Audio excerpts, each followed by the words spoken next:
子供を無理に預けてごめんね。海外旅行から帰ってきた彼女は悪びれもせずそう口にした。しかし残念なことに私は子供なんて預かっていない。子供のことよりも自分の願望を優先した彼女には少しお灸を据える必要があるだろう。果たして彼女の子供は一体どこへ？私たちのご近所ぐるみでの作戦が始まった。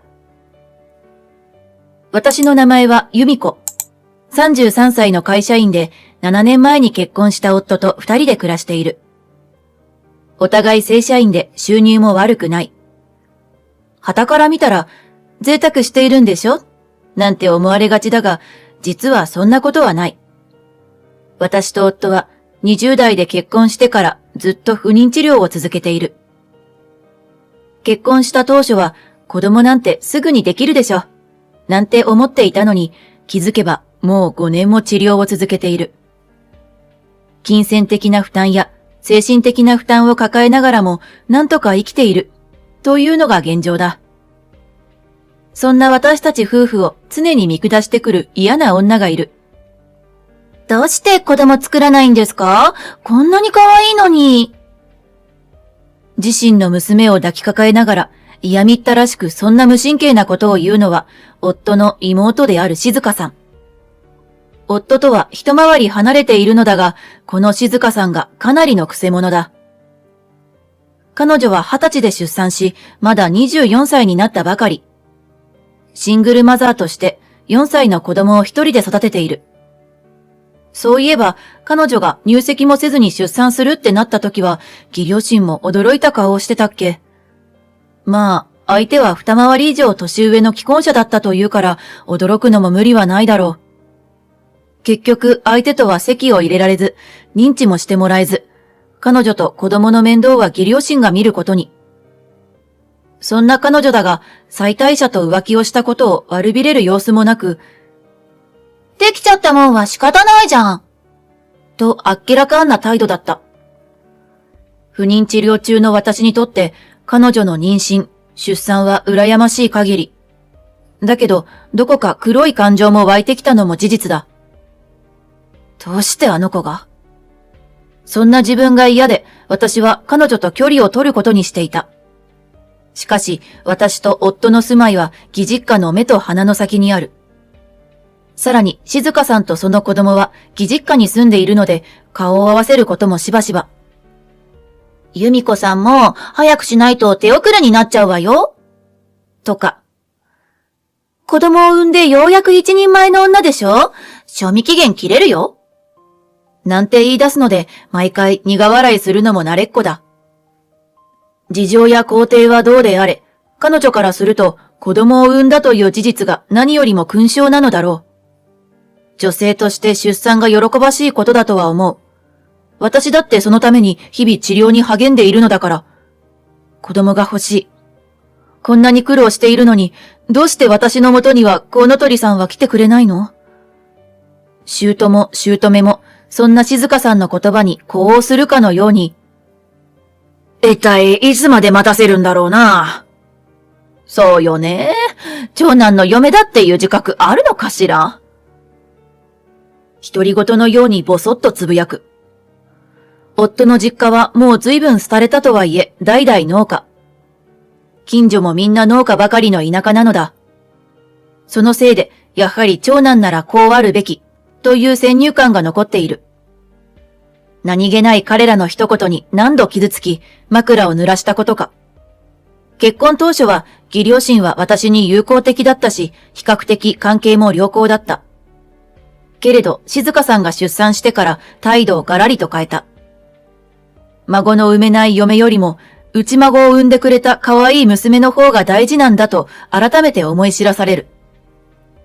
そんな私の唯一の味方は夫だった。夫はいつも矢面に立ち、私を守ってくれていた。夫婦のことに口を挟まないでくれ。義両親にそう強く言った後、仕事もせずに実家に入り浸っている静香さんに対して。静香、お前自分の子供くらい自分で面倒見ろよ。いつまでも子供じゃないんだから。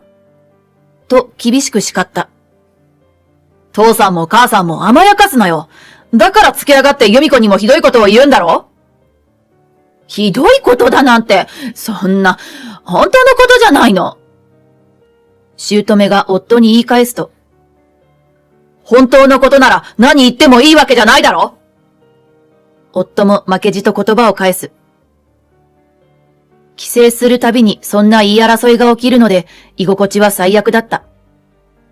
彼らが言い争っている間、私は一人台所で夕食の準備。不意にこぼれてきた涙を拭いながら包丁を握る。すると、おばちゃん、大丈夫？静香さんの娘、つまりは私の姪にあたるみくちゃんが心配そうに私を見つめていた。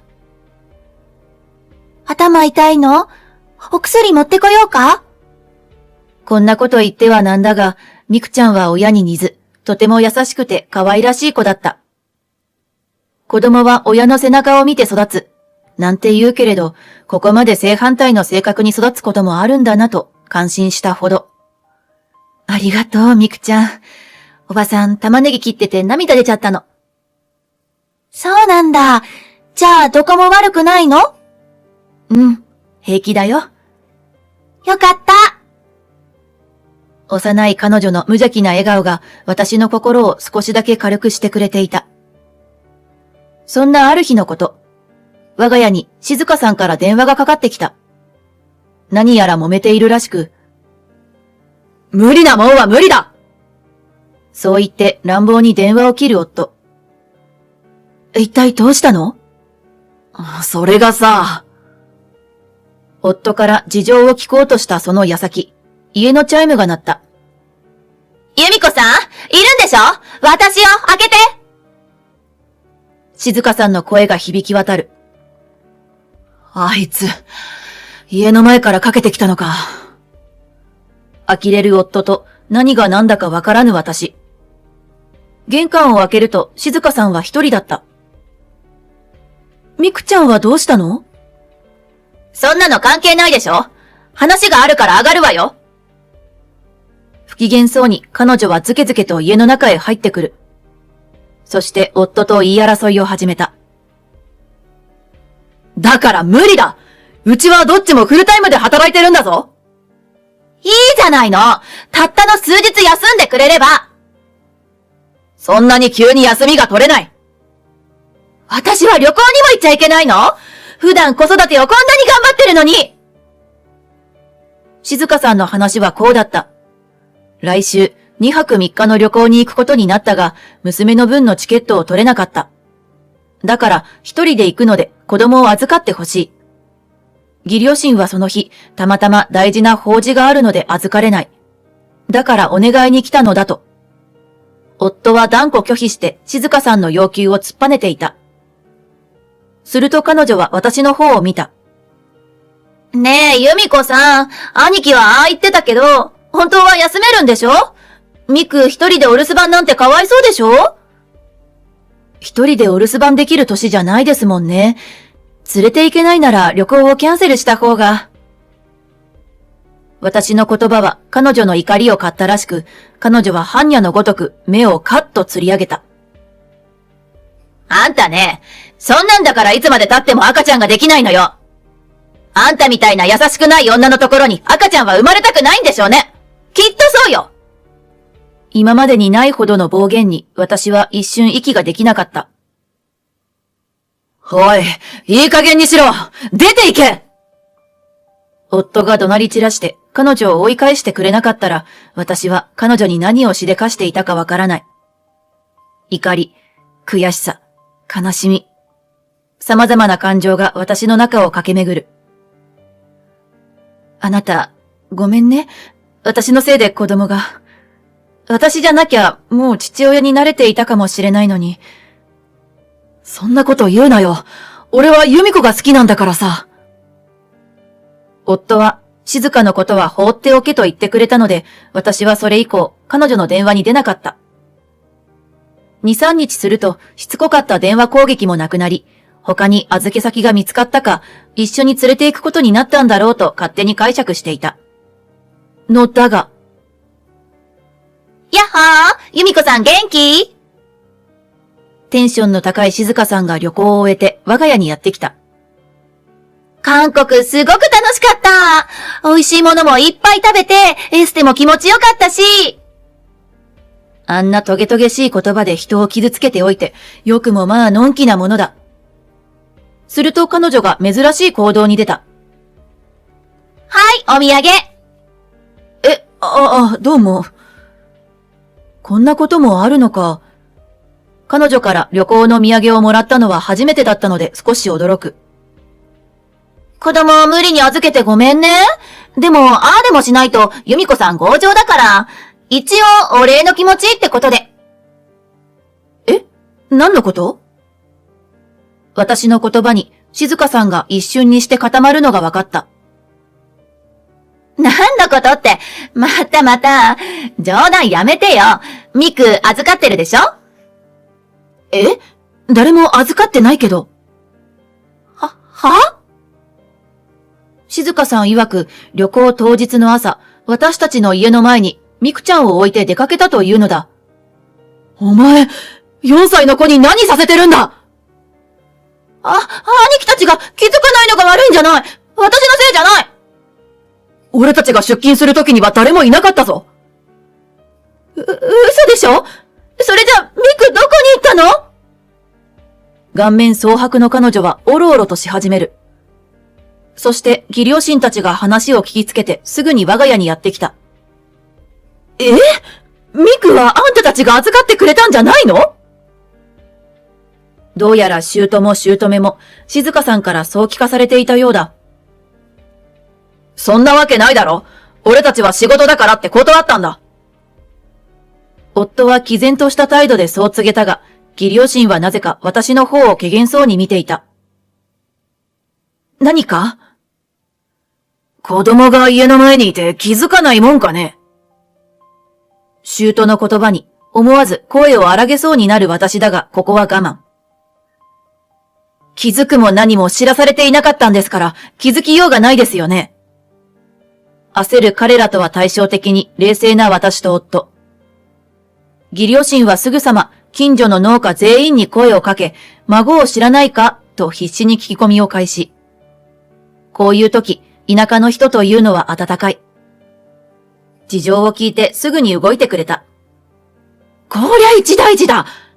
にしても3日も前にいなくなってなんで今気づくんだ？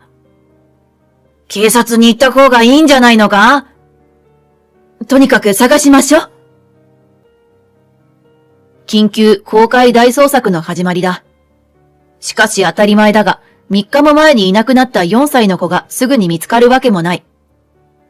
捜索して3時間も経つと日は落ち、あたりは真っ暗になった。静香さんは義両親や私たち夫婦、さらには捜索に関わってくれた人たちにまで八つ当たりをし始めた。お父さんたちが法事なんかに行くから悪いのよ！なんであんたたちミクに気づかなかったの？ちゃんと探してくれたの？素人なんか当てにするんじゃなかった！夫はそんな静香さんを厳しく叱る。お前なんてことを言うんだ！全部自業自得だろ！それに皆さんに失礼だろ！うるさい！いいから早く探してよ！ワンワン泣きながら誰彼構わず当たり散らす彼女を見て、そろそろネタばらしをしてもいい頃合いだろうと私は口を開いた。ミクちゃんは今、児童相談所にいますよ。私の言葉に驚いたのは静香さん。それに義両親。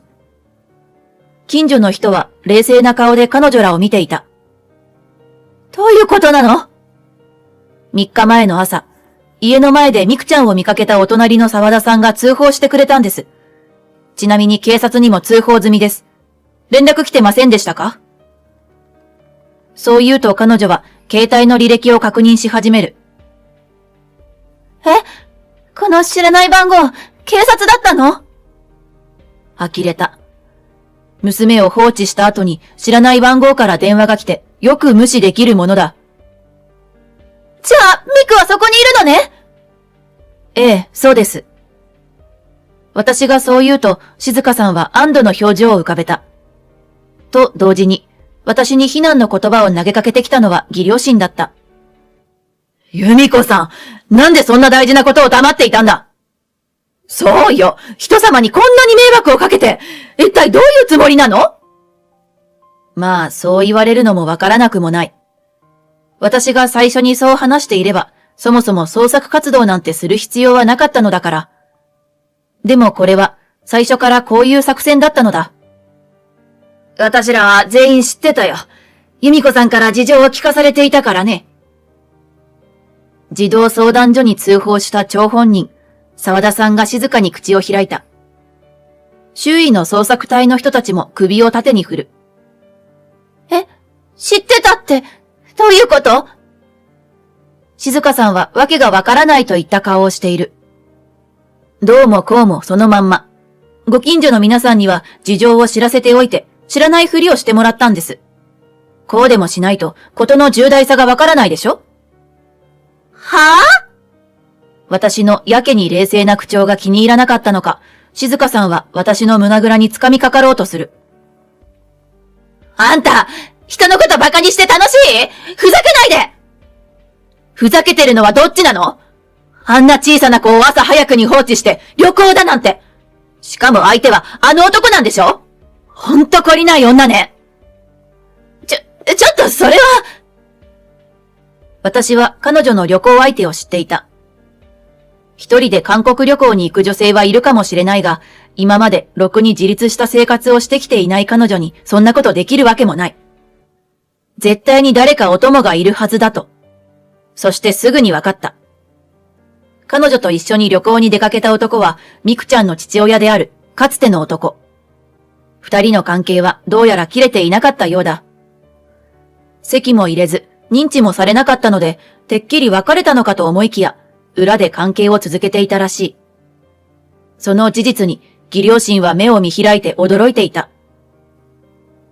まさか、あの男とまだ繋がってたのか？嘘でしょ？なんであんな男と？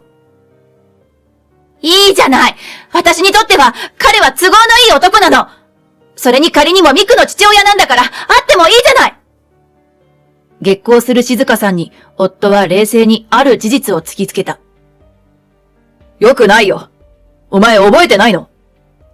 え？お前とあの男がもう二度と会わないという条件で浮気の慰謝料を値下げしてもらっただろ。こんなのバレたらまた慰謝料を支払うことになるぞ。そういえば、静香さんが妊娠したタイミングで相手の奥さんと弁護士を交えて話し合いを持つ機会があった。その当時、静香さんがまだ20歳だったことから、情状酌量の余地として相手の奥さんから出された条件がそれだったのだ。でも、彼は今度こそ奥さんと別れるって。そんなの嘘に決まってるじゃないの。彼の奥さん、もうすぐ3人目が生まれるそうよ。はぁ？相手の男も本当にひどい男。でもそんな男のざれ言に引っかかる彼女もまた哀れだ。嘘よ。そんな。静香さんはそう言って床にへたり込んだ。彼の奥さんが私たち夫婦の元へ来たのは、彼女が旅行に出かけた次の日だった。義両親がちょうど法事で不在だったので、私たちのところに来たのだと思う。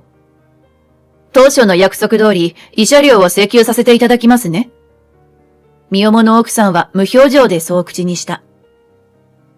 義両親はというと、はっと気を取り直し、捜索に携わってくれた人へ謝罪を始めた。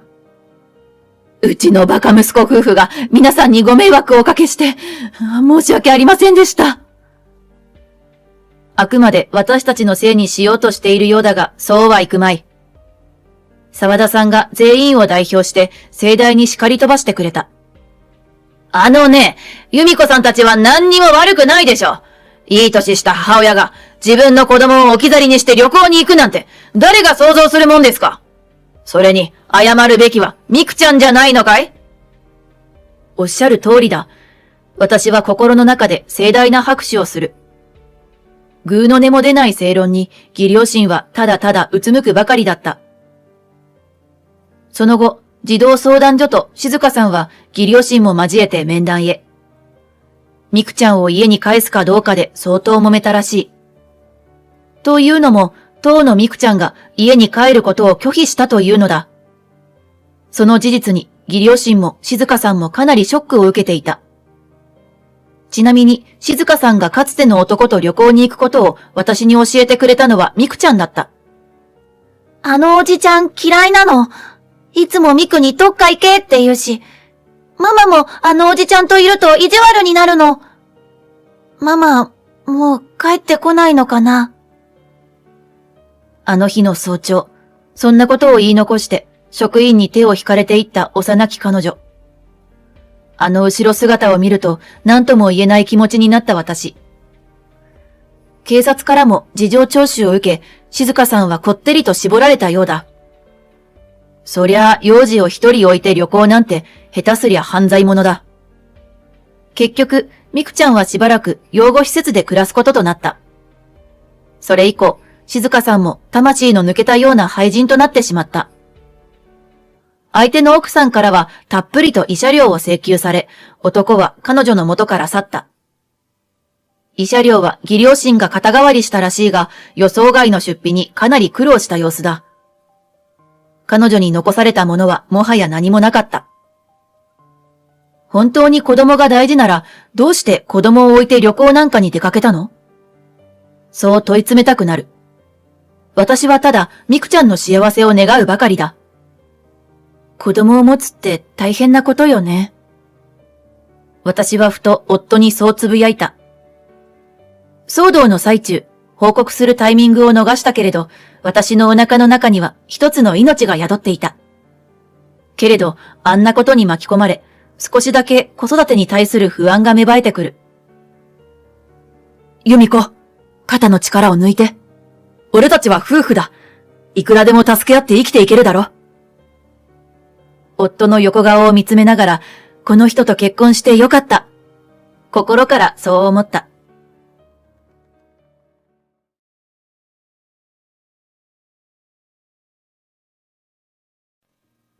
私は10年前、同じ高校の2年先輩の男性と恋に落ち、16歳で妊娠。駆け落ちして出産しました。10年間幸せに暮らした夫と死別して、子供を連れて実家に戻ると、姉からは厄介者扱い。そんな姉の結婚相手は思いもよらない人でした。運命の恋。運命の相手という存在。そんな人に出会ってしまったとき、人はその運命に抗えるものなのでしょうか。私は16歳の時に運命の相手と出会ってしまいました。現在私は26歳ですから10年前の話です。私の名前は愛理。9歳の女の子と7歳の男の子を持つシングルマザーです。私が運命の人、優斗と出会ったのは高校に入学してすぐのことでした。彼は同じ高校に通う3年生で、職員室前の廊下ですれ違った時、私が何かを感じて思わず振り向くと、彼も同じように振り向いて私を見ていたのです。永遠の一瞬？うまく説明できないけれど、そんな感覚でした。その瞬間、私たちは恋に落ちました。優斗が言いました。変なことを言うと思うかもしれないけど、僕は君と結婚すると思う。全然変なことだとは思いませんでした。私もそう思っていたからです。私は特に美しくもなく、健康だけが取り柄の普通の16歳でしたが、この時はまるで物語の主人公になったようでした。優斗は国立大学の合格も保証されているくらい優秀でしたが、学生結婚になるけど、愛理が高校を卒業したら結婚しよう。そんな風に言ってくれた直後、私の妊娠が判明しました。優斗にとっては大事な高校3年の冬のことです。大学には進まずに私と結婚して、私と子供のために働くと優斗は言いましたが、当然優斗のご両親には大反対されました。優斗の家はお父さんが大きな会社の重役でかなりの資産家のようでした。愛理さんはまだ16歳だぞ。高校はどうするんだ。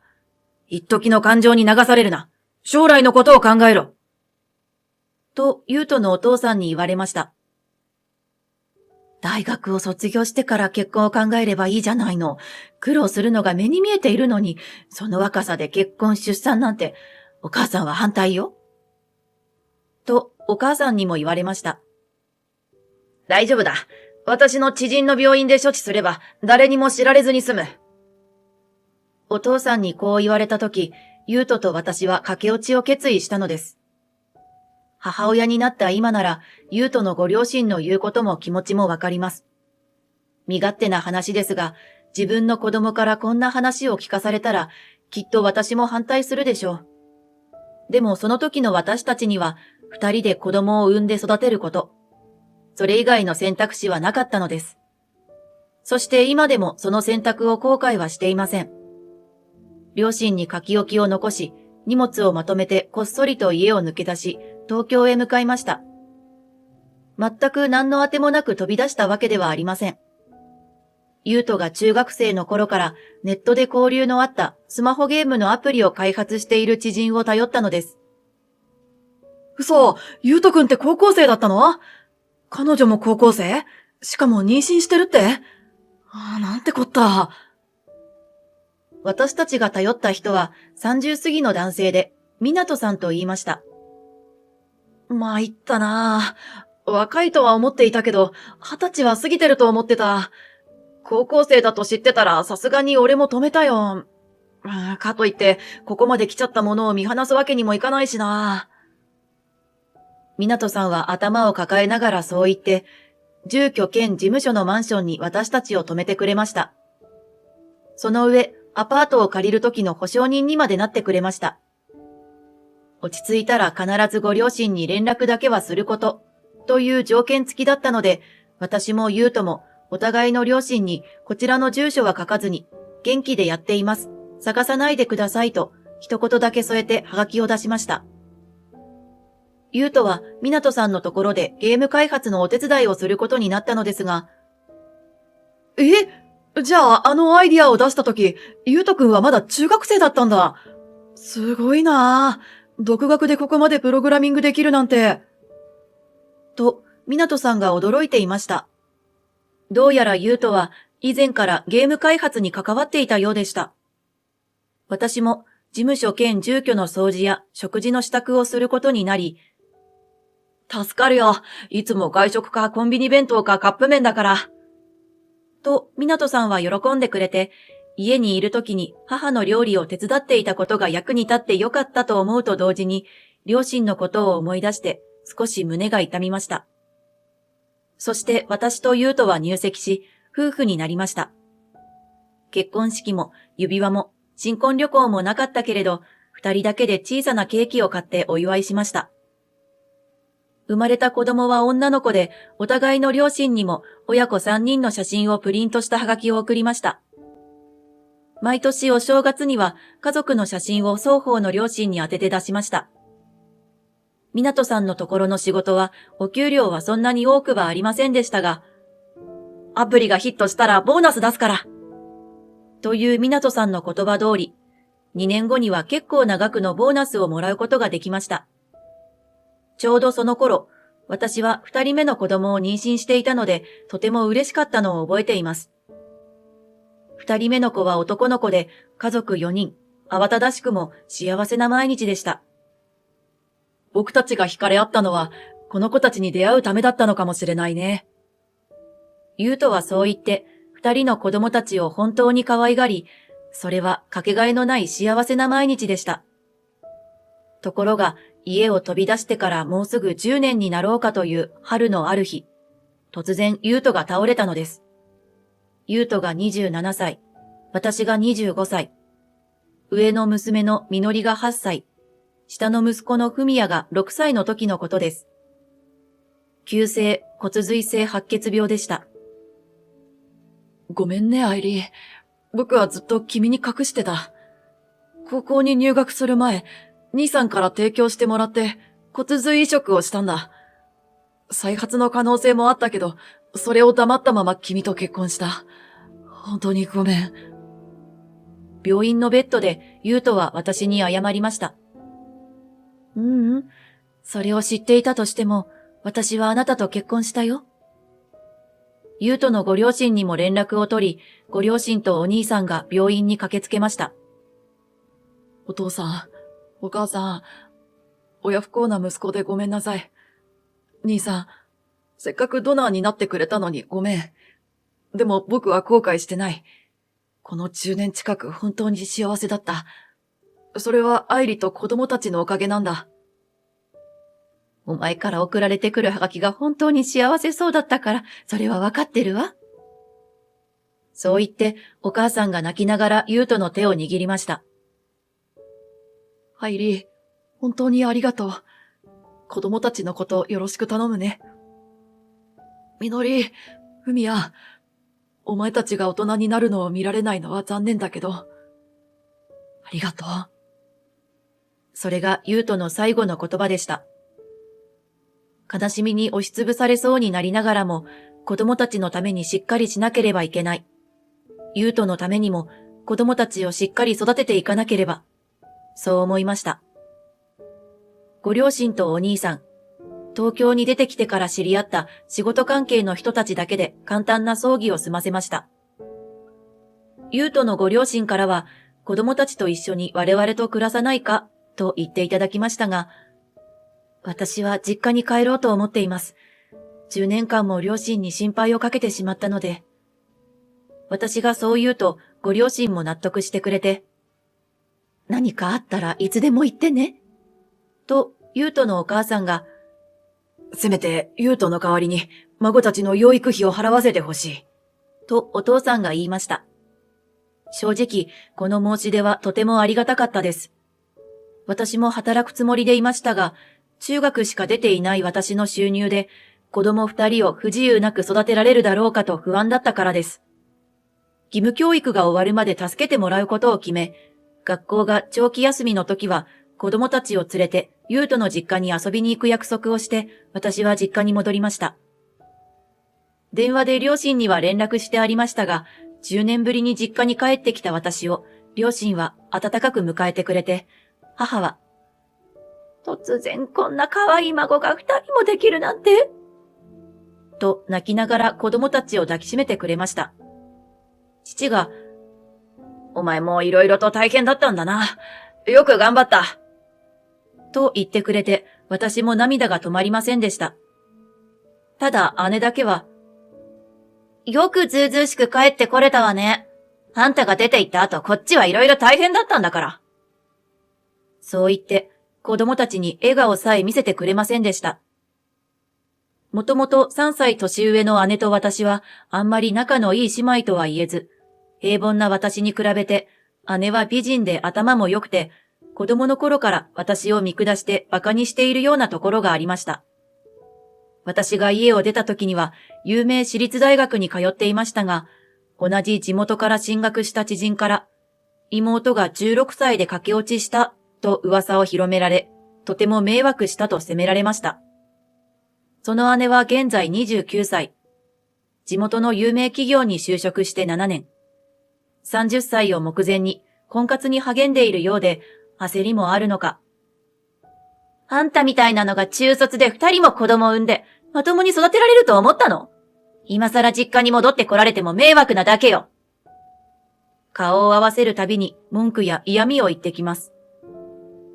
姉は私が家を出た後、私の部屋も自分の好きに使っていたので、私と子供たちのために部屋を明け渡すのも腹が立ったようです。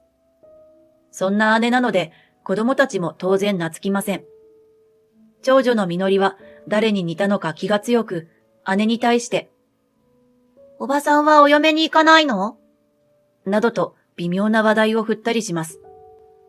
姉はおばさんと呼ばれるのをものすごく嫌がって、そのおばさんっていうのやめてくれる？いきなり姪だの甥だの言われても困るのよ。と大人げなく娘に言いますが、だっておばさんなんだからしょうがないじゃない。他になんて呼べばいいの？と言われて悔しげに黙り込んでいました。子供たちには転校することになってしまい申し訳ないと思ったけれど、案外すぐに新しい環境に慣れて、二人とも元気に学校に通っています。夏休みには優斗の実家に子供たちだけで泊まりがけで遊びに行ったりもしました。優斗のご両親とお兄さんは子供たちをとても可愛がってくれて、ちょっと甘やかしすぎかもと心配するくらい、いろいろなところに遊びに連れて行ってもらったり、欲しいものを買ってもらって、二人とも大喜びでした。私が優斗の実家を訪ねると、ご両親やお兄さんは東京での優斗の話を聞きたがり、私も時を忘れて優斗の話をしました。優斗のお兄さんの名前はケントと言います。弟の優斗とはあまり似ていません。優斗は痩せすぎくらいに華奢でしたが、お兄さんはマッチョな感じで、顔立ちも眉毛が似ているくらいです。おっとりとしていて優しかった優斗に対し、お兄さんは快活で気が強いタイプです。話し上手で、よく私や子供たちを笑わせてくれました。実家に戻って3ヶ月くらい経った時のことです。子供を2人も連れて戻ってきて働きもしないで、あんたたち寄生虫じゃないの。まあ働こうったって、中卒じゃろくな仕事はないだろうけど。姉にそう言われました。見かねた母が、愛理はちゃんと生活費を入れてくれているわよ。あなたなんか働き出してから1円だって入れてくれてないじゃないの。愛する旦那さんを亡くして傷ついている妹にもう少し優しくできないの？そう言って姉をたしなめてくれました。そうなの？だって働いてないじゃない。姉が驚くのも無理はないかもしれません。実は私が実家に戻ってすぐ、優斗のご両親から養育費として私の通帳に50万円も振り込まれていたのです。しかも毎月この額を振り込んでくれるというので、そんなに受け取れません。と言ったのですが、ご両親からは、お金はあって困るものじゃないから、愛理さんは働きに出るより、優斗の分まで子供たちのそばにいてあげてほしい。そう言われてしまいました。優斗の分までと言われてしまうと、私もそれ以上何も言えませんでした。実家には私と子供たち3人分の生活費として15万円入れて、手元に5万円残して、残りの30万円は子供たちの将来のために貯金することにしました。具体的な金額を知っているのは母だけです。それにね、愛理は家のことも手伝ってくれてるわよ。料理や掃除だって私より働いてるくらいだわ。母にこう言われ。何よ、いいじゃない。私はもうすぐお嫁に行くんだから。反論がめちゃくちゃです。何がいいのかよくわかりませんが、お嫁に行くのだったら料理は覚えておいた方がいいと思うのです。お姉ちゃん、お嫁に行くならお母さんに料理習っておいた方がいいと思うよ。私がそう言ったのが勘に触ったのか。あんたなんかに心配されなくても、ちゃんと料理教室に通っているわよ。貧乏くさい料理なんか覚えなくてもね。姉がこう言ったので母も、貧乏くさい料理で悪かったわね。と怒ってしまいました。ともあれ、婚活がうまくいっているのは喜ばしいことです。それから少しして姉の結婚が決まりました。3歳年上のお医者様だそうです。姉は珍しく上機嫌で私に言いました。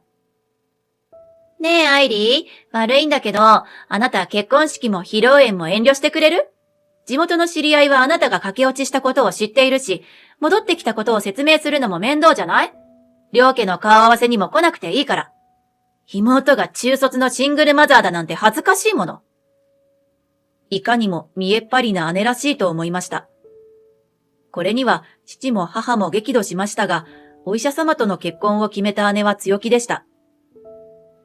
お父さんとお母さんには式に出てもらわなきゃ困るけど、結婚したら私はあちらの家の人間になるんだから、どう思われようと構わないわ。自分から親と縁を切るようなことまで言い出すのです。お父さんもお母さんも、私はいいから、親子喧嘩はやめようよ。私がそう言って取りなすと、姉は、何よ、いい子ぶって。と吐き捨てて自分の部屋に引っ込んでしまいました。おばさんって性格ブスだよね。娘のみのりがわざと聞こえるようにそう言うと、父も母も黙って深いため息をつくのでした。私が家に戻ってからちょうど1年後、姉が結婚しました。姉がお嫁に行くことになって正直ほっとしたのは確かです。結婚して10日ほど経ったある日のこと、姉から電話がありました。新婚旅行のお土産を持ってそっちに行くわ。私はいいって言ったんだけど、主人が妹さんにも挨拶したいって言うのよ。え？私はいないことになってるんじゃないの？私はてっきりそう思っていました。新婚旅行の時、うっかり口が滑っちゃったのよね。まあ一生隠すなんて無理だと思ってたからいいのよ。もう結婚したしね。手に入れてしまったからもう取り繕う必要もないということでしょうか。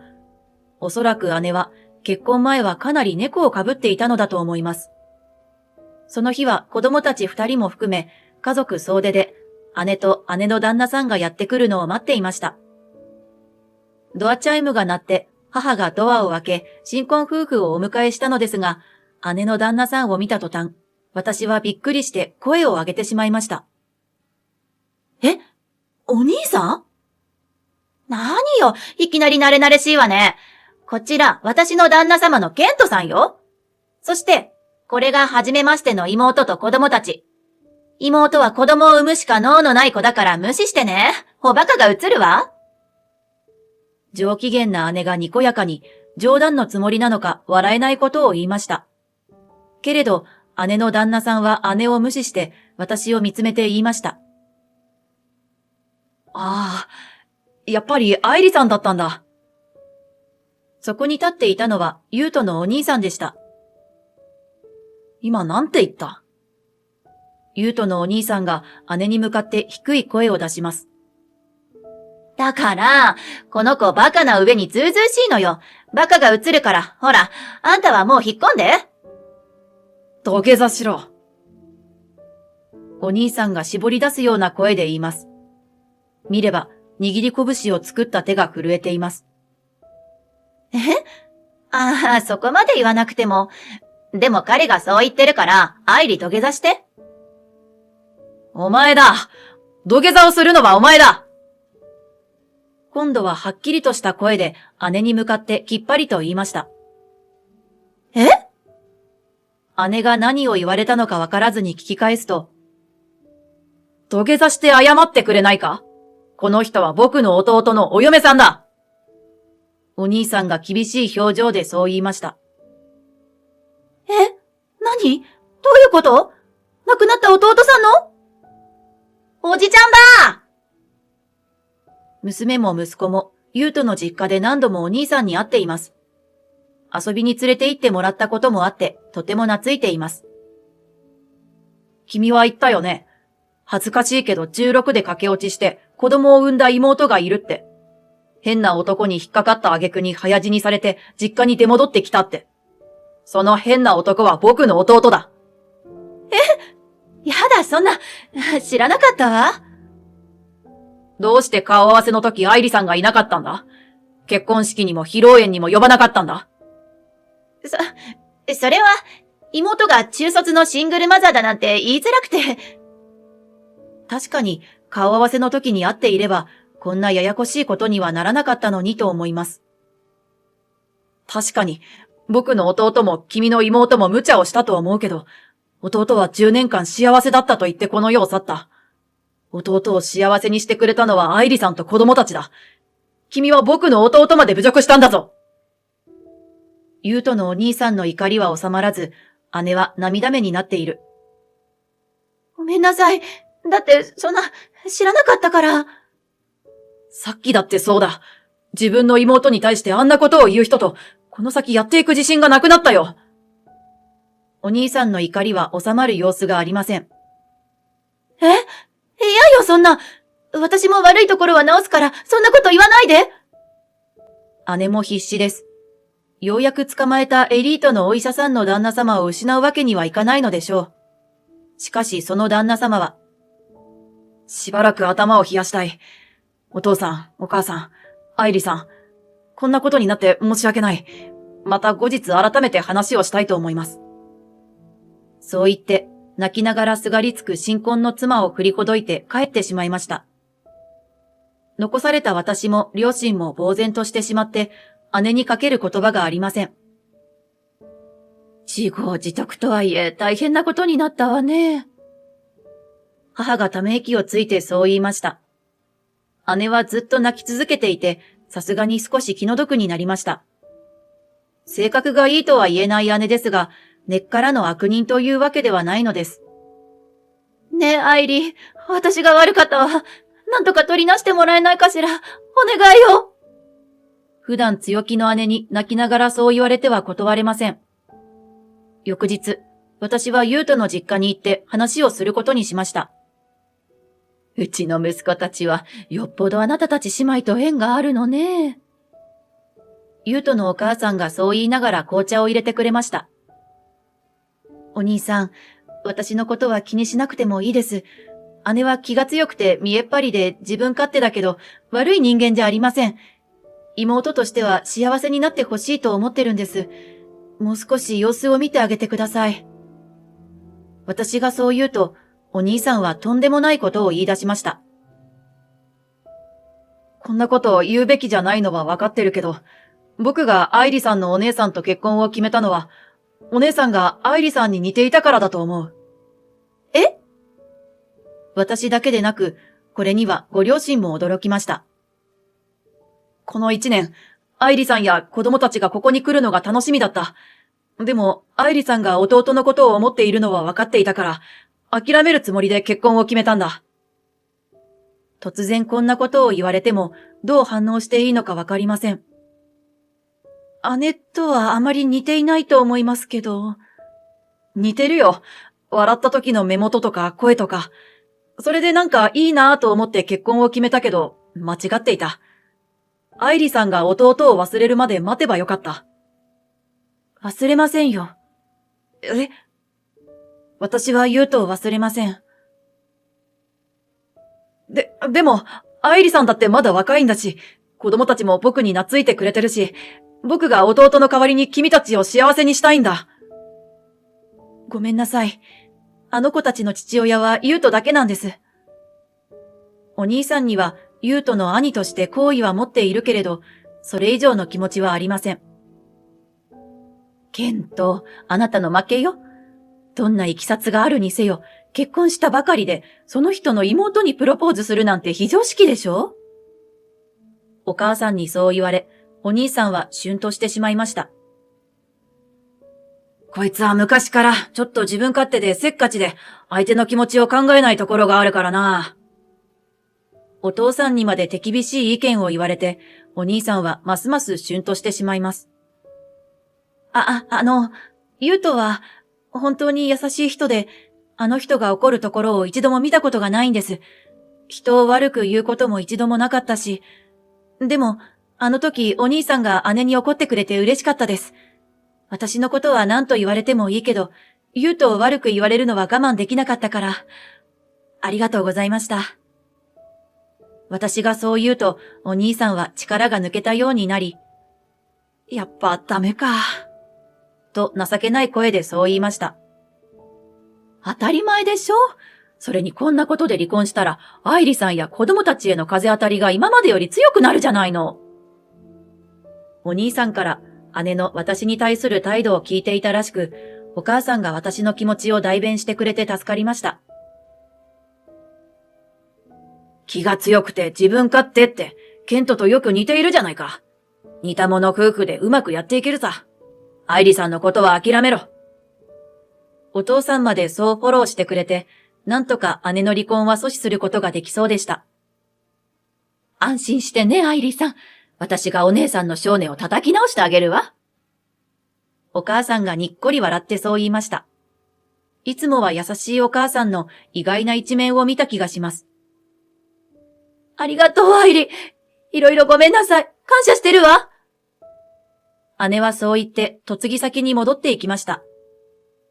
結婚前は実家と縁を切る勢いだった姉ですが、最近割と頻繁に実家に顔を出します。しかも私や子供たちの好きなケーキやお菓子を手土産にして。今までだったら考えられないことです。姑さん、優しげに見えてすごい厳しいのよ。姉はもっぱら、嫁ぎ先での愚痴をこぼしに来ているのです。お母さんの宣言通り、姉は少年を叩き直されているみたいです。あなたには厳しいお姑さんくらいでちょうどいいわよ。と、母はやや冷たい対応ですが、離婚せずに済んだことは喜んでいます。旦那さんとは気の強い者同士、よく派手な夫婦喧嘩をするみたいですが、それなりにうまくやっているようで安心しました。本音を言えば、私はいきなり自分の妻に土下座しろという男の人とはうまくやっていけないと思っていたので、多分姉と義兄はお似合いなんじゃないかと思います。それから少しして、東京の港さんから新作のゲームが完成したと知らせがありました。優斗が最後に関わっていたゲームです。早速ダウンロードして、みのり、ふみや、これお父さんが最後に作っていたゲームだよ。そう言って子供たちにゲーム画面を見せました。そのゲームには女の子と男の子の兄弟が出てきます。名前はみのとふみ。そう、私たちの子供2人がモデルなのです。お父さんが作ったの？すごいね。これ、僕とお姉ちゃんなの？すごいね。子供たちが驚いてゲーム画面を見つめます。優斗の愛がたくさん詰まったゲームですが、プレイしていると泣いてしまってなかなか先に進めませんでした。ゲームをクリアした時に表示されたのは、ありがとう。優斗の最後の言葉と同じでした。こちらこそありがとう。あなたと出会えて幸せでした。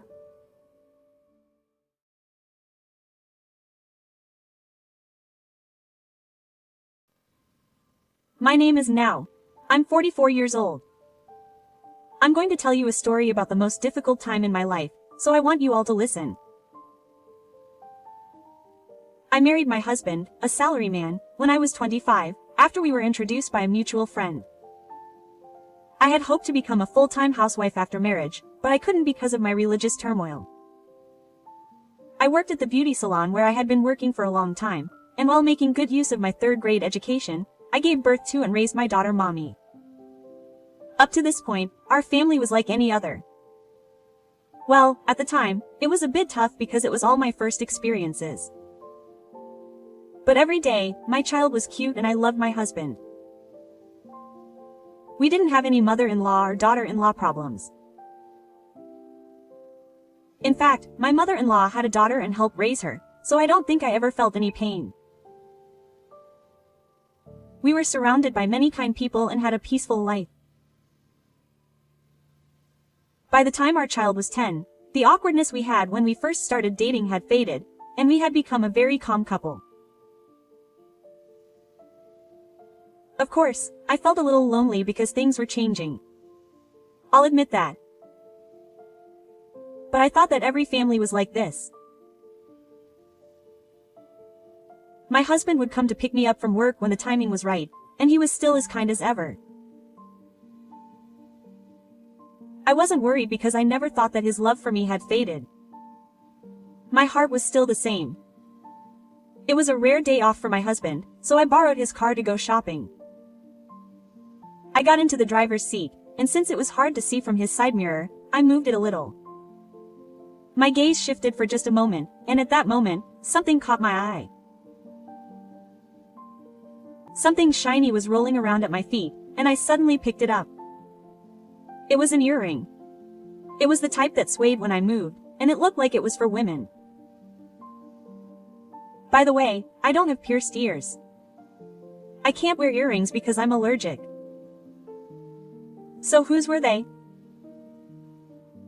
My head was filled with question marks. The first answer that came to my mind was cheating. No, there's no way he'd find out about cheating with something so typical. I thought so I proudly told my husband that I had found the earring in the car and handed it to him. My husband was startled for a moment. Oh, me, huh, no, yeah. Oh, I gave my subordinate a ride the other day. That's it. What was that reaction just now? You definitely said, mine, just now. That can't be right. I wondered if I should confront him. My heart was clouded, and I also wanted to erase my bad thoughts. But right now, my daughter was right in front of me. I didn't want to confirm my husband's infidelity and hurt my daughter by any chance. So that's why I cheated on my husband. A little while later. It was a very rainy night, and my husband had been called to a meeting of some kind. He called to say that he didn't think he would be able to come home that day. Are you okay on a rainy day like this? Don't catch a cold. I couldn't tell him not to go, and I was genuinely worried about him. He gets cold easily, so it must be a really important job to be going out on a day like this. I'm sure he wanted to refuse. It's okay. Thank you. Before my husband could finish his sentence, a sweet voice rang out from the other end of the phone. Riku-kun, I asked again without thinking. No, I said I was on the phone. My husband tries to stop me while trying to explain himself. What? Are you calling me by my first name now? Our client is already done. Look, he wants to call me Kun, my boss. That's it. It sounds like an excuse. I do have a manager at another store who calls me Yanao-kun. There must be a certain number of bosses who call each other by their names, regardless of gender.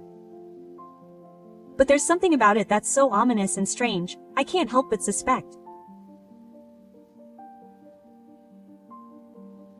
I can't help but think, Was my husband also afraid of being questioned? That's why I'm going to the meeting now, so I quickly hang up the phone. He found my earrings last time too, and now the smell of infidelity is getting stronger and stronger. I wasn't completely shocked, but since there was no evidence, I honestly didn't feel like he was cheating on me. All that grew inside me was a vague suspicion.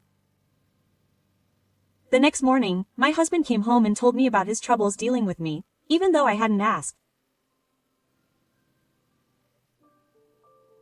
But when I listened carefully, he was forceful and preoccupied, and he kept repeating the same words he had used to say, I wanted to go home early. What they had in common was that they both hinted that he didn't really want to go. On the contrary, it was suspicious. I tried to laugh and say, there's no way he's cheating on me. But when I saw his face, I fell silent. It was the first time I had ever seen someone turn so pale. I thought he really did turn blue. Oh, no. There's no way something like that would happen to me. His words didn't match his expression. You can lie with your expression, but your complexion can't. This is ugly. What a terrible joke I've made. I've messed up. I turned my back on my husband, trying to hide the tears welling up in my eyes. Hurry up and take a bath. It's your day off, so you should rest your body. I left the place with a cheerful voice that I could muster, and cried alone. He kept telling such lame lies that it hadn't seemed real to me until now. No matter what, there was no evidence. I lived without feeling too anxious. But I see. He's guilty. There's still no evidence. The situation hasn't changed at all. But his attitude is unmistakable. There's no need to involve my wife, Kato. What should I do now? I'll find evidence and get a divorce. But I'll raise our daughter alone. No matter what, I love my husband. Undecided, I decided to think carefully about what I wanted to do first. My daughter's summer vacation arrived without me having come to a decision. I thought it would be a normal summer, but it was different. My husband wanted to take our daughter back to his parents' house to take care of her. He's usually considerate of his own family, and he doesn't want to stop by, saying that she can go whenever she wants since it's in the next town and not far away. On top of that, I'm busy with work during summer vacation. When I go to his parents' house, I basically stay overnight for a few days. Even though they're close, the time my grandparents and daughter can see each other is limited. But I can't take that many holidays at this time of year. I wonder if he's saying this knowing that we won't be able to go together. When I thought about it that far, I remembered that this summer was different from the past. That's right. My husband is cheating on me. Maybe there's something going on in the house. If I'm lucky, I might be able to get evidence of his infidelity. Thinking this way, I decided to allow my daughter and husband to go to the house alone, thinking that I wouldn't be able to make up my mind unless I got the evidence. On the day of the visit, my husband drove my daughter home in the middle of the night, smiling and saying he was going. It was strange after all. It would have been more troublesome normally, but I didn't know what would actually happen, and I was suspicious of the evidence, and the distance from my parents' house was a big obstacle. After sending them off, I searched the house, but there was nothing in particular. I knew it would be difficult, but things don't always go that easily. While communicating with my daughter using the voice message function of the GPS tracking device, I was about to give up on searching for evidence. The next day, after searching all night for evidence but failing to find it, I went to work with a tired face, having been sleep deprived for nothing. Everyone was worried about me, but I didn't tell them the truth and laughed it off, saying that I couldn't sleep because it was hot. During my breaks at work, I chatted with my daughter and thought that it would be another fruitless day like yesterday. But then I noticed something strange. My daughter was supposed to be at her parents' house, but the GPS was responding strangely. It was moving. Of course, she might be going out somewhere, but the place she was heading to was a street lined with bars. I had a bad feeling about it. I hurriedly told the manager that I wasn't feeling well and asked to be excused from work. In the meantime, the GPS stopped at a certain store outside Hakka. The display name was Amore Club Love and Me. This is a love hotel. My daughter brought the GPS tracking device to the hotel. My head was confused. What if she had been caught up in an incident? I panicked because the message I had sent to my daughter hadn't been changed yet, so I called my suspicious parents. Hello. Sorry to bother you out of the blue. Is my daughter there? I don't know if it was my mother-in-law, my father-in-law, or my husband who answered the phone. Now San, if it's Mommy Chan, my son said he was going to take her out to play earlier and they went out together. What's wrong? Why are you so flustered? The person on the other end of the line was my father-in-law. When I heard that she had gone out with my husband, all the strength left my body. I'm glad she's okay. But after a while, a question came to my mind. Why is my husband at the hotel with my daughter? Could this be proof that I've been looking for her all night? As I was thinking this, my daughter replied to the GPS. I asked my father-in-law if I could call him back later, interrupted the call, and hurriedly replied to my daughter. What are you doing now? Dad is waiting in the car. I checked the GPS location again, as I thought I might have mistaken her. It was the hotel after all. No matter how many times I looked, it was the hotel. That guy left my daughter in the hotel parking lot. I felt my blood boil. More than the damning evidence of my infidelity, I couldn't forgive him for taking my daughter to such a place. Her father had said that her husband was going out to play and took her away. In other words, he had used my daughter as cover.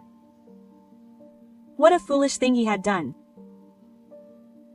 This was a bit much, and I needed to punish him properly. I told my daughter that my mother would be going over there with me now. I called my father-in-law back and told him everything.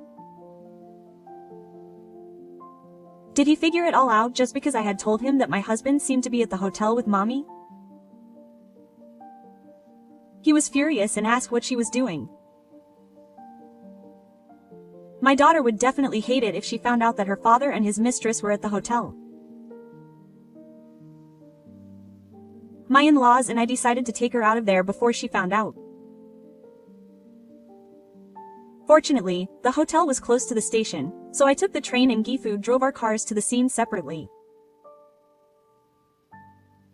When we pulled into the hotel parking lot, our car was really there. Our daughter, who had known we were coming, was waving innocently from inside the car. I quickly opened the car with the spare key and hugged my daughter. I'm sorry. Don't leave me alone here. I'm not alone, but Dad's late. With that, my daughter pouted.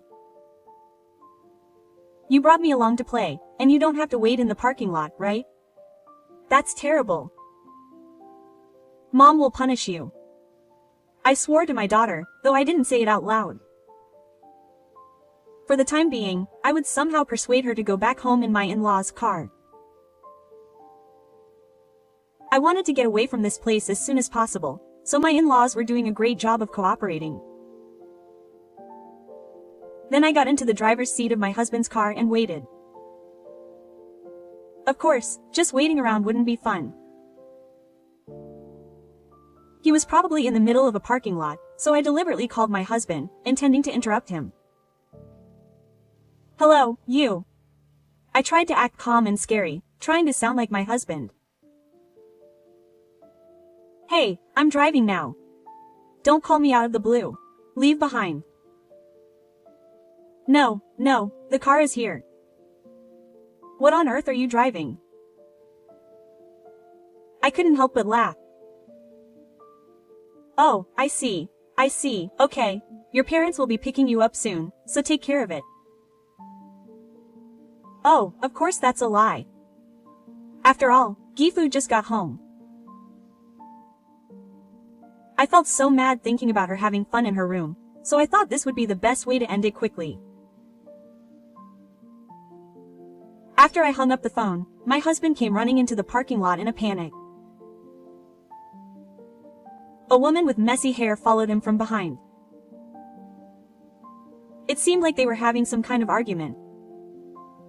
Of course. He must have planned to stay for at least 3 hours, and he probably had to interrupt me when I called and ran out of the room on his own. No, not probably, but definitely. My husband approached the car with his buttons all buttoned up. Is he planning to meet Gifu's mother like that? Our daughter would be shocked. He seemed really angry, so I thought that this was the end of our breakup. And maybe it was just my imagination. The woman looked a little like me when I was younger. Huh. Even though it was an affair, he chose a similar type of woman. Thinking about all this made me happy, and I waited in the car with a smile on my face, waiting for my husband to make eye contact with me. When he noticed me, his eyes widened for a moment, then his mouth opened and closed like a goldfish starving for oxygen. I came to pick you up. I opened the window and waved with a smile. It was funny to see my husband wave back reflexively, still stunned. It was like when a dog sits down or drools when you hold out your hand. Habrov's dog. A conditioned reflex. The woman next to me ran away, her face red with anger, now completely white. Poor thing, you've been abandoned. Why, E? I didn't answer my husband, who kept pointing and shouting. I just smiled back. I started the engine, but he didn't respond. Okay, so there's nothing wrong with me. then walk home. I'll be back first. I started the car. I just wanted to meet the man who had left my daughter in the parking lot. Zamiro, reflect on your actions. I could see my husband chasing after the car in a panic through the rearview mirror, but I didn't slow down. It seemed that his mistress had also driven ahead of me, so there was no more help for my husband. Well, I guess I'll wait for him to come home. I found this situation amusing and funny, so I headed home with a grin on my face, suspicious. When I returned to my in-law's house, my mother-in-law was playing with my daughter. My father-in-law had an aura of anger so strong that you could almost see the veins on his face. In an atmosphere that made me think this was hell, my husband returned home. It had only been about a 2-hour walk from the hotel, but about 5 hours had passed since then. It must have been really hard for him to go home. I'm home. My father-in-law glared at my husband as he timidly entered the room. Who are you? Don't come into the room without permission. Get out. Huh? Oh, no, wait up, Dad. Hey, my father-in-law pulled my husband's arm so hard that I thought his shoulder would give out, and forced him out to the front door. Well, I'm glad my father-in-law is here. My husband said that he's scary when he gets angry at his father-in-law, so I thought it would definitely be more effective than me getting angry. Hand over the car keys, my father-in-law told me, and without knowing what was going on, I handed over the car keys. After taking them, my father-in-law started questioning my husband. Yes, where were you when you left our daughter? Oh, where were you? A hotel. My husband couldn't stand up and his voice got quieter and quieter. Well, I knew. Who were you with in Germany? You can't be alone. Tell me now. If you lie, I'll make you stay out all night. My father-in-law is the type of person who will do anything if he has to. He must have taken the keys so that you couldn't escape to the car. My husband seemed to feel the gravity of the situation, and was sweating even though it wasn't hot.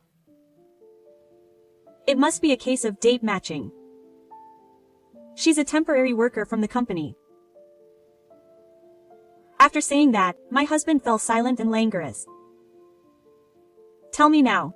If you can't answer without me asking you every question, I'll make you go out. Eek, I was scared, but I watched from behind my father-in-law with a smile. My husband began to speak in a hesitant manner. Apparently, he had approached the girl who had come as a temporary worker because she was cute, thinking it would be nice to talk to her for a bit. However, it seems that the girl was more into it than he had expected, and before he knew it, they had become an undefined relationship. My husband honestly told me that he had gotten carried away by having sex with a younger girl. Personally, I found it a little comforting when he said that the temporary worker was cute. To be honest, I thought that girl looked like me, so I guess I just felt like I was being complimented in a roundabout way, but that doesn't mean I'm going to forgive her. I thought I had decided what I wanted to do. I understand what you're saying. Call the other person right away. Tell them you want to break up. My husband, cornered in Gifu, did as he was told and called the other person. Oh, it's me. Sorry, it's daytime. As soon as the phone connected, my husband was in a mess, not knowing where to start. Then I heard a loud, stern voice on the other end of the phone saying, "I'm the one who wants to get rid of you," and an electronic sound echoed. We just broke up. Or rather, I think you just dumped me, I thought. Sorry, husband. You weren't the one who said we broke up. I won't accept what you just said because I didn't feel sincerity. You really are a man who doesn't make things clear. My husband became even more timid at my father-in-law's harsh words. Do you really feel bad for Now-san and Mama? He yelled at him. Of course, my husband finally answered loudly. I'm so angry that I want to rip off his clothes and throw him away. But what do you want, now, San? I thought about it for a while after being asked about it so bluntly. The first thing I didn't want was to break up, or rather, I didn't want to break up with him. I think my daughter and I could live happily together, but I still love my husband. The next thing that came to mind was that I didn't want him to cheat on me again. That was all. Divorce. The moment I muttered that, my husband seemed startled and his shoulders trembled. Please, please. Please, I was really wrong about the divorce. It was horrible to betray you and mommy. It's true.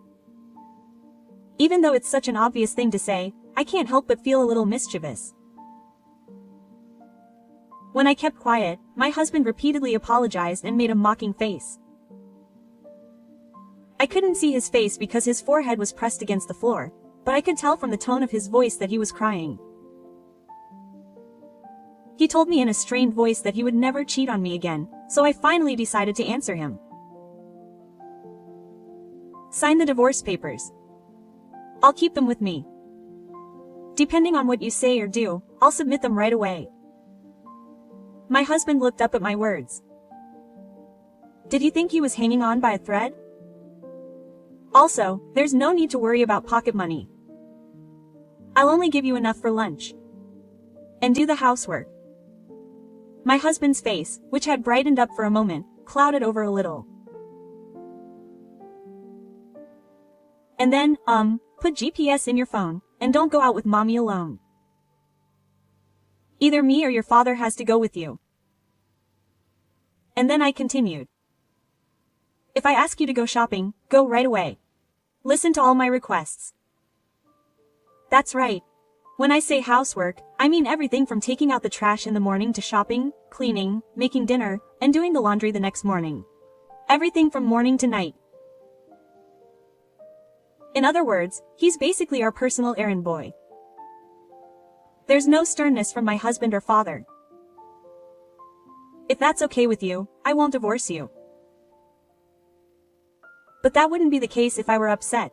I know he's being rude and saying mean things. He's always telling me to keep myself happy. But my husband is the one in the wrong to begin with. He should be forgiven for this much. If he's busy, he won't have the time or the inclination to cheat. My husband replied with a tearful look on his face that it was okay. My father-in-law immediately interjected, "It's not okay with that. You should be grateful that he's gone to such lengths." My husband repeated his statement as he was told. It seemed like he had me by the neck.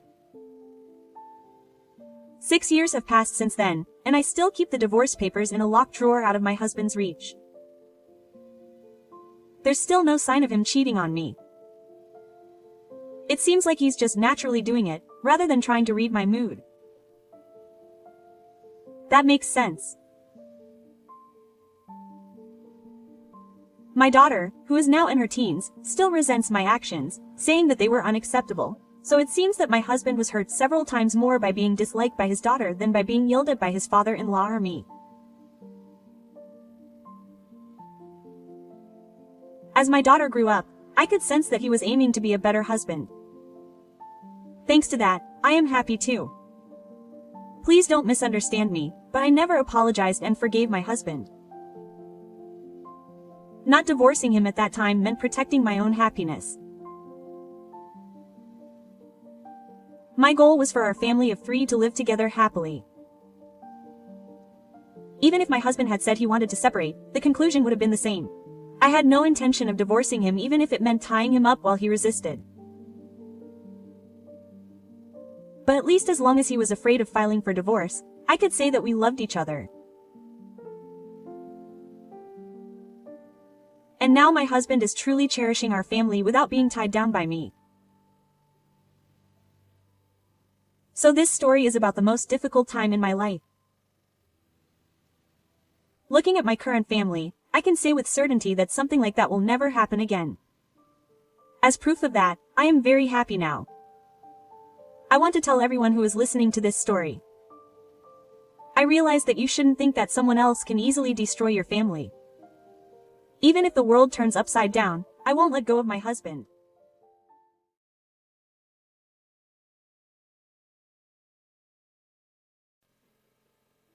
Hey, it's been a while. I don't know. When I saw her, she was drinking coffee with a calm look on her face, but she's already an old lady. It's been 20 years since I last saw her. I was completely blown away. I met my ex-husband and my former best friend who stole my husband. We have a daughter, and she's a pretty genius. She's going to the medical school at that university. If you want to brag, go ahead. But their bragging time doesn't last very long. I'm Kudo Mi, a 50-year-old full-time housewife. My family consists of my husband and daughter, and my daughter is 19 years old and currently a university student. I'm living happily now, but I had a pretty tough experience in the past.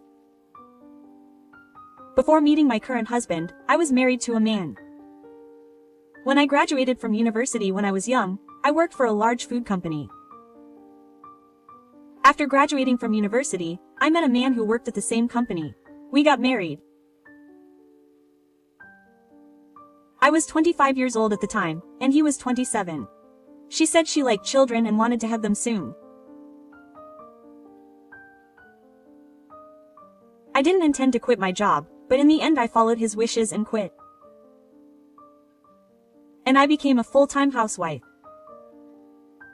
Every day I prepared Sugu's favorite food and did the housework. Oh, I just wanted to have a child and raise it quickly. But even after 4 years of marriage, we were not blessed with a baby. I went to the hospital thinking that it might be the case, but there was nothing wrong with my body. Around that time, Sugu started coming home late. I was in the same company, so I knew it was not a busy time. You're late again today. You're busy. It's not a busy time, is it? You're busy with various things. I asked my husband, but he had no time. I had someone to talk to. It was Megumi, who was in the same company. Megumi and I started talking at the reception desk of the same company, even though we were in different departments. We became close, and it was Megumi who first told me that we had started dating and that we had decided to get married. Even after I quit my job, we went shopping together on the weekends, and she gave me advice on various things. Recently, Suguru has been coming home late. I wonder if he's cheating on me. Megumi, does she know something?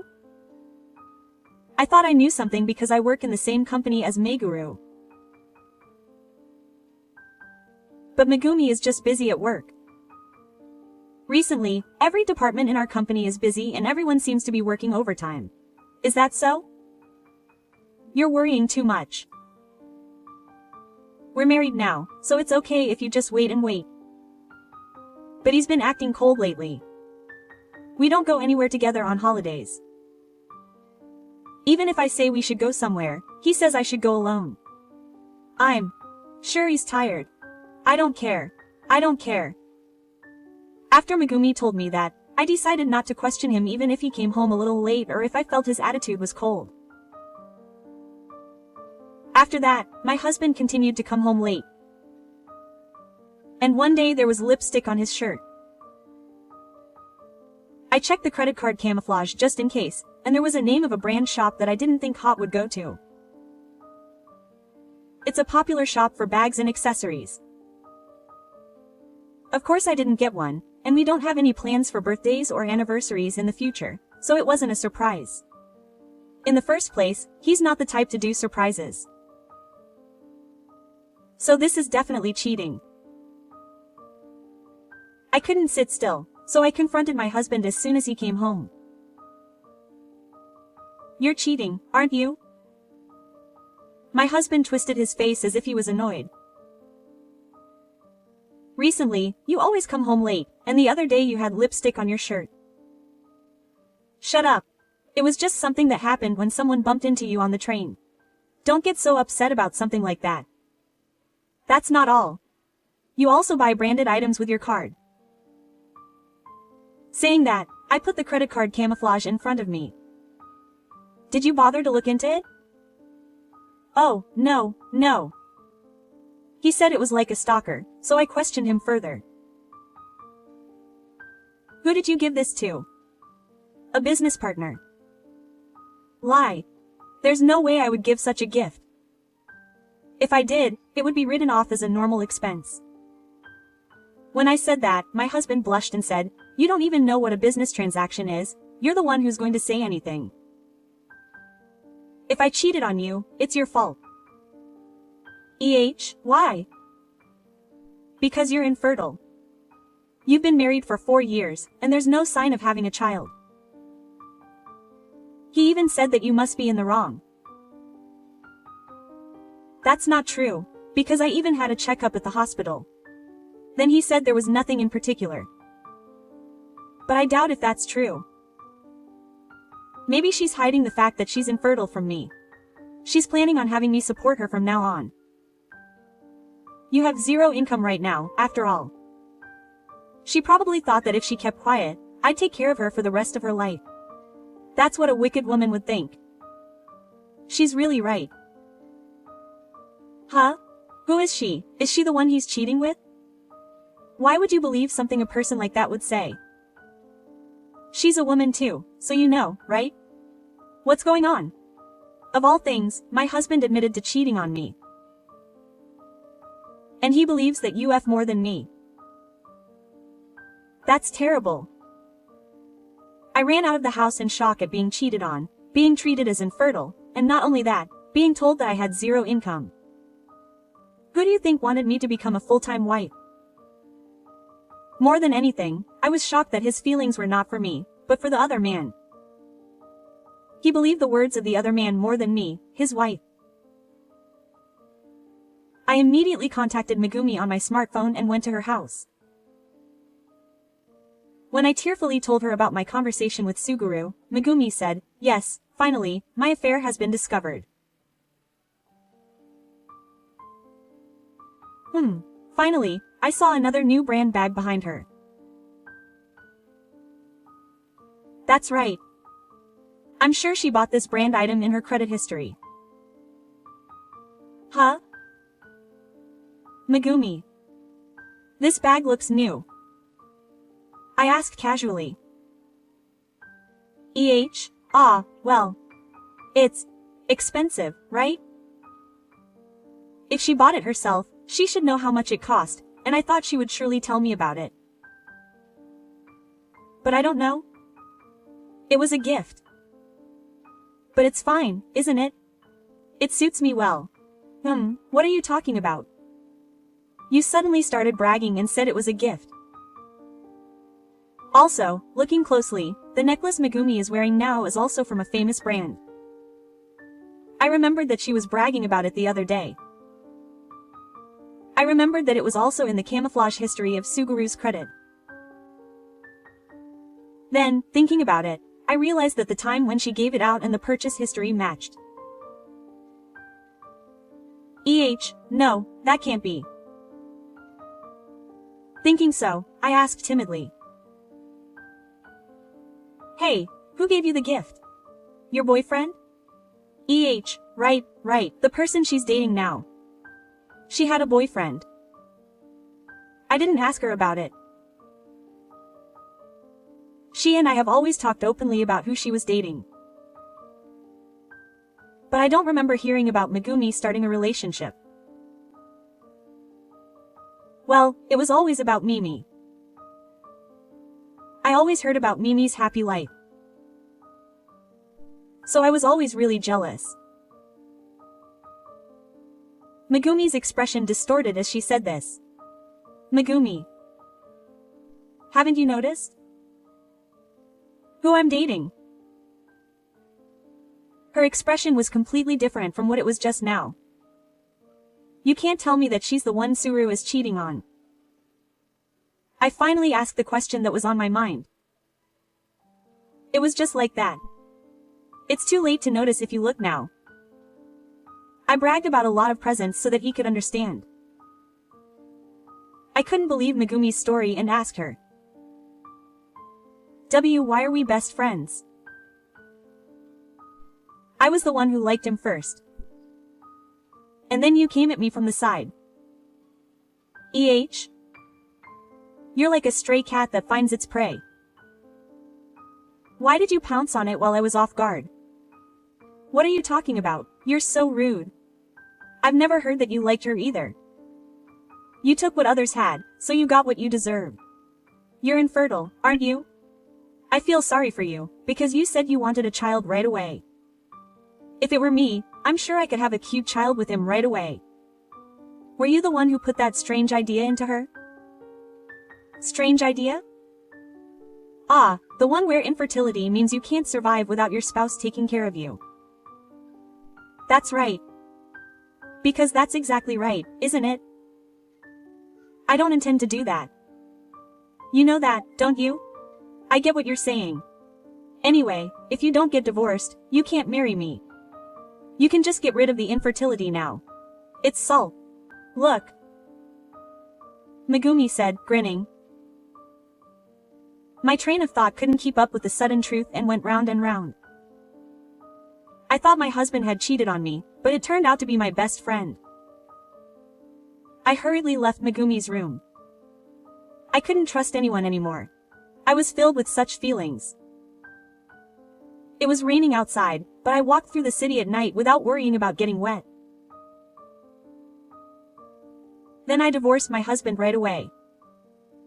Of course, I received compensation because my husband was infertile. But I muttered an unnecessary comment that I was more interested in receiving compensation because my husband had drawn the losing lottery of infertility. Was I brainwashed by Megumi? I was the bad guy in his mind. To be told something like that by someone who was trying to start a family with me. I was in despair about my life. 20 years have passed since I was betrayed by my husband and best friend. I ended up reuniting with them in an unexpected place. The scene of our reunion was a cafeteria near my university. I was drinking coffee alone when... Hey, isn't that Mio? It's true, Mio. Hey, it's been a while. The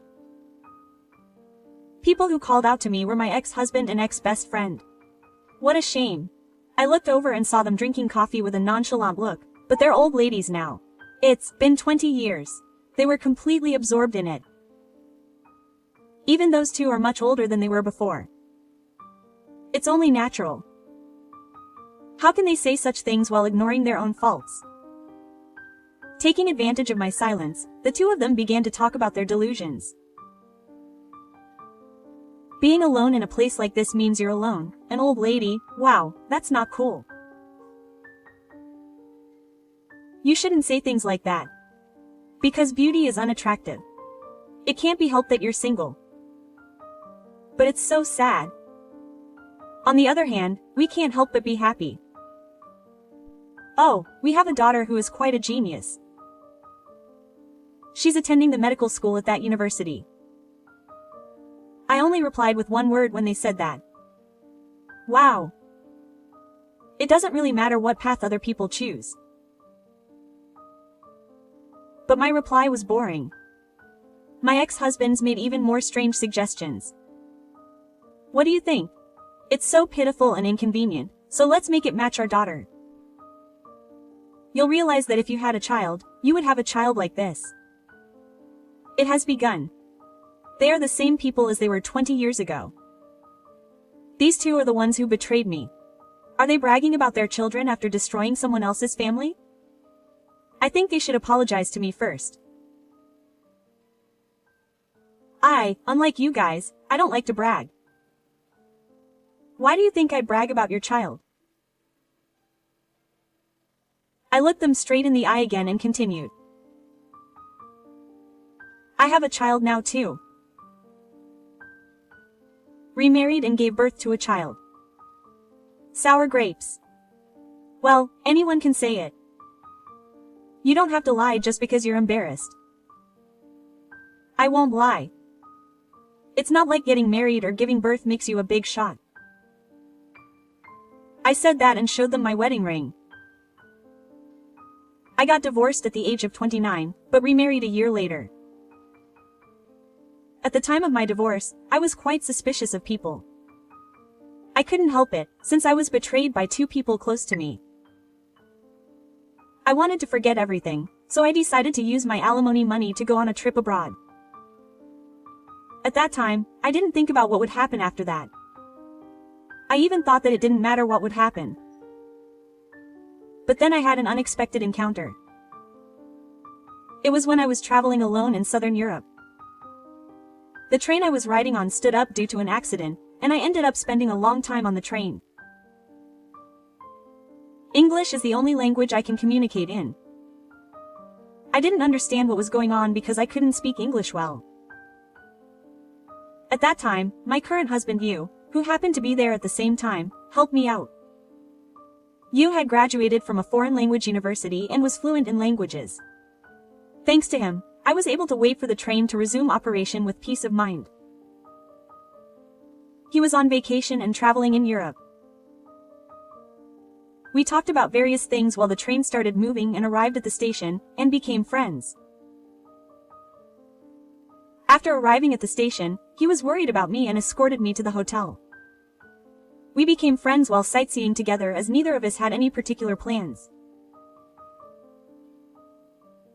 Then, when I returned to Japan, we talked about going out together when I returned. And we got married. A year later, a cute girl was born. In other words, I was not infertile. My ex-husband and ex-best friend saw the ring and seemed to believe that I was remarrying. Wow, you really remarried. But the child thing is a lie, right? You can't see it. Well, that's true. There's no way you're going to give birth to a child. Why do these people think I'm infertile? I was about to say something back when I heard that. Mom. A girl came in through the entrance of the cafe and waved at me. Oh, the long-haired girl from earlier ran up to me and the two of them looked like they were drawing pictures. Did you meet my mother? Yes.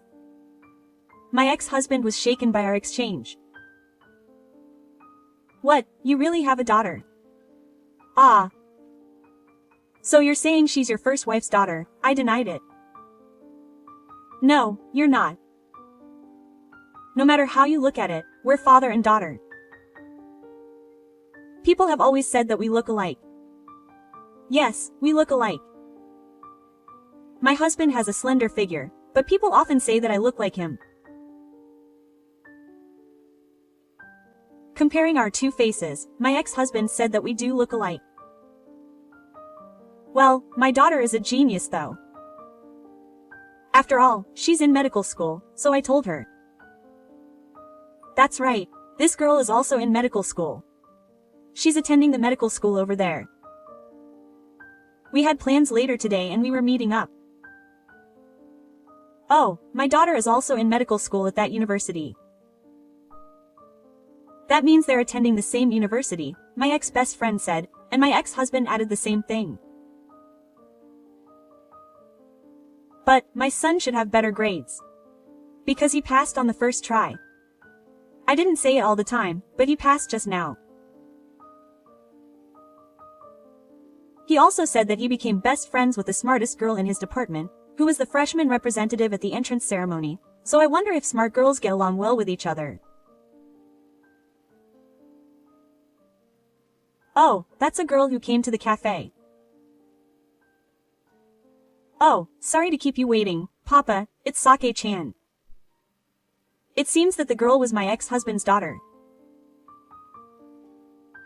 And it seems that she knows my daughter. Kurumin, Sake-chan, do you know this girl over here? Oh, I see. They're in the same department, Moto said, and that's true, but it's Sake-chan, the freshman representative. Oh, you always say she's smart? Yes, the professors respect her too. So Kurumi proudly introduced Sake to her parents. Even though she had been saying that her daughter was a genius, her daughter said that the one before was smarter. This is the ultimate nationalism. Her ex-husband doesn't seem to be convinced by what her daughter is saying. What are you saying? Kurumi is smart too. She'll study more and become the top of her department. That's obviously impossible. She can't keep up even now. I managed to pass, but the classes are hard. That's why I'm doing my best with Sake-chan, who is showing me my notes. What? Kurumi, you have to do it yourself. You can't rely on others. Her ex-husband is shaken by his daughter's unexpected confession. What are you talking about? If you keep saying things like that, you won't get the credits. To me, Sake-chan is a goddess who helps me study. Kurumi seems to really like Sake. My ex-best friend, who thought that whatever her daughter said was useless, said this to me. HMPH. Don't brag a little about your daughter being smart. No, I'm not bragging at all. But medical school is 6 years long. I wonder if you can send your child to school from an otaku family. My husband became the sales manager, so we were able to send him to school, but it must be difficult for an ordinary family. Yes. It must be very difficult for an ordinary family. That's when I said that. Neo-sao, sorry to keep you waiting. A long-hearted, suit-wearing person entered the cafe saying that. My husband said. I found my ex-husband and his son and asked if we knew each other.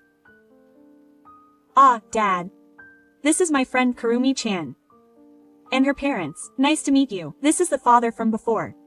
My daughter is in your care. After receiving my husband's polite greeting, my ex-husband asked Yuto with a surprised look on his face, are you the new president of Hondo Foods? Yes, he is, but Megumi seemed confused. What do you mean, president? This is the new president of our rival company. I know because it was a hot topic in the industry. Yes, actually, my husband is the son of the president of a food company and was appointed as the new president this time. Yuto, let's both do our best. Then we urged each other to go. Seeing that, Kurumi said it was nice. Isn't there a party coming up? When I said I was jealous, Sa said that formal occasions are a pain. Yes, that's nice. You can wear a dress and eat a variety of food, right? I want to go. When my ex-husband asked me if it was a party, you answered.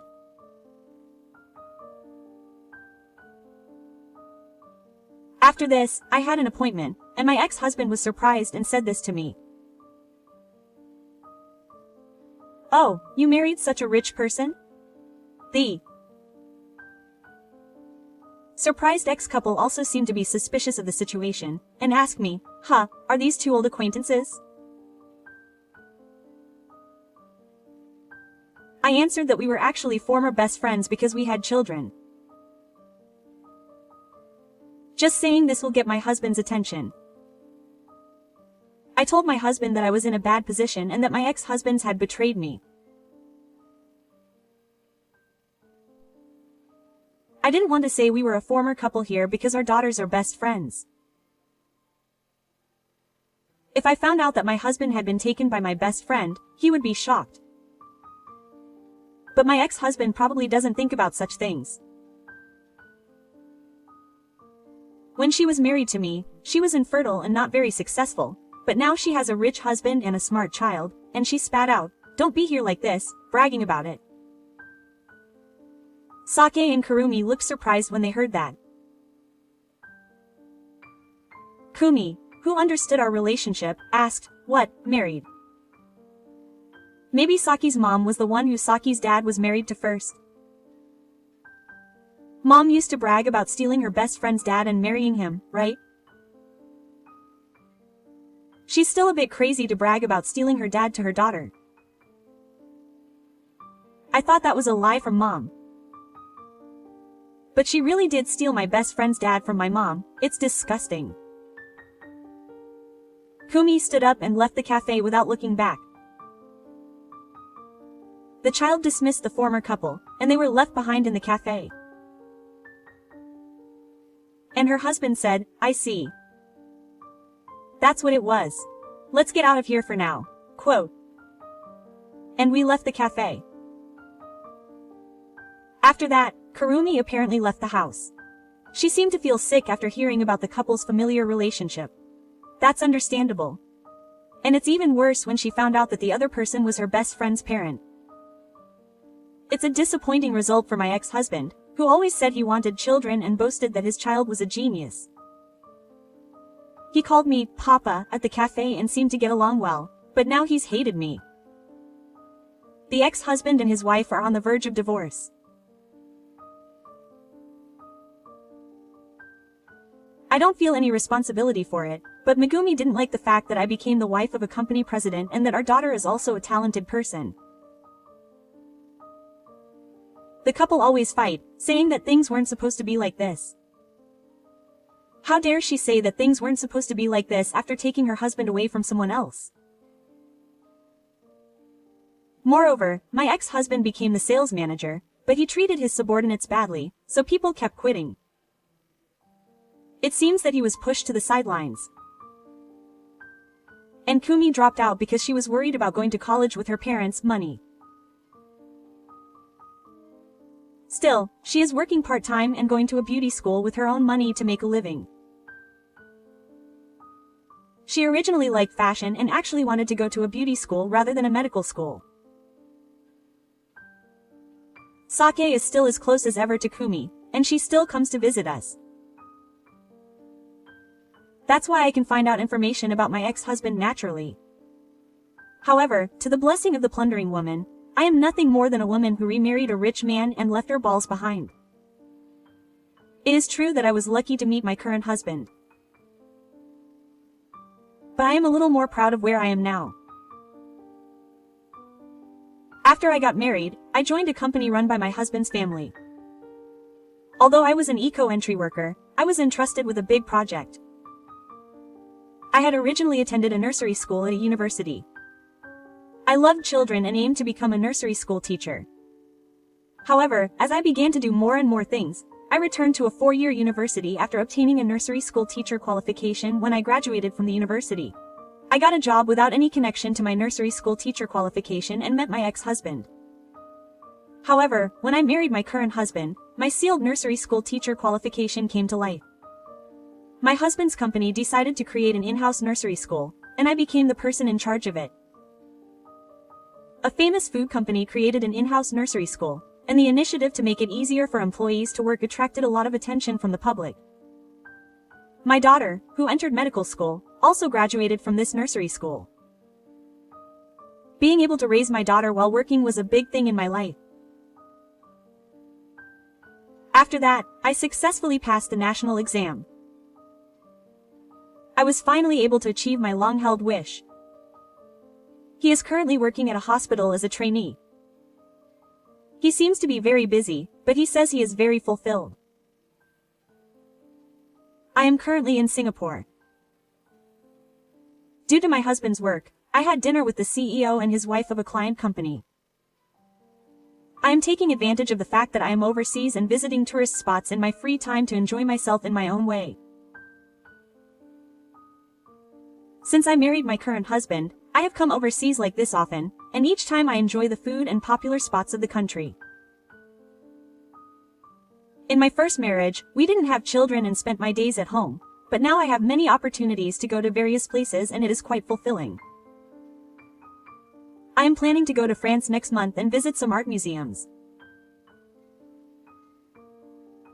A lot has happened in the past 20 years, but now I feel that I am living a fulfilling life and living the way I want to.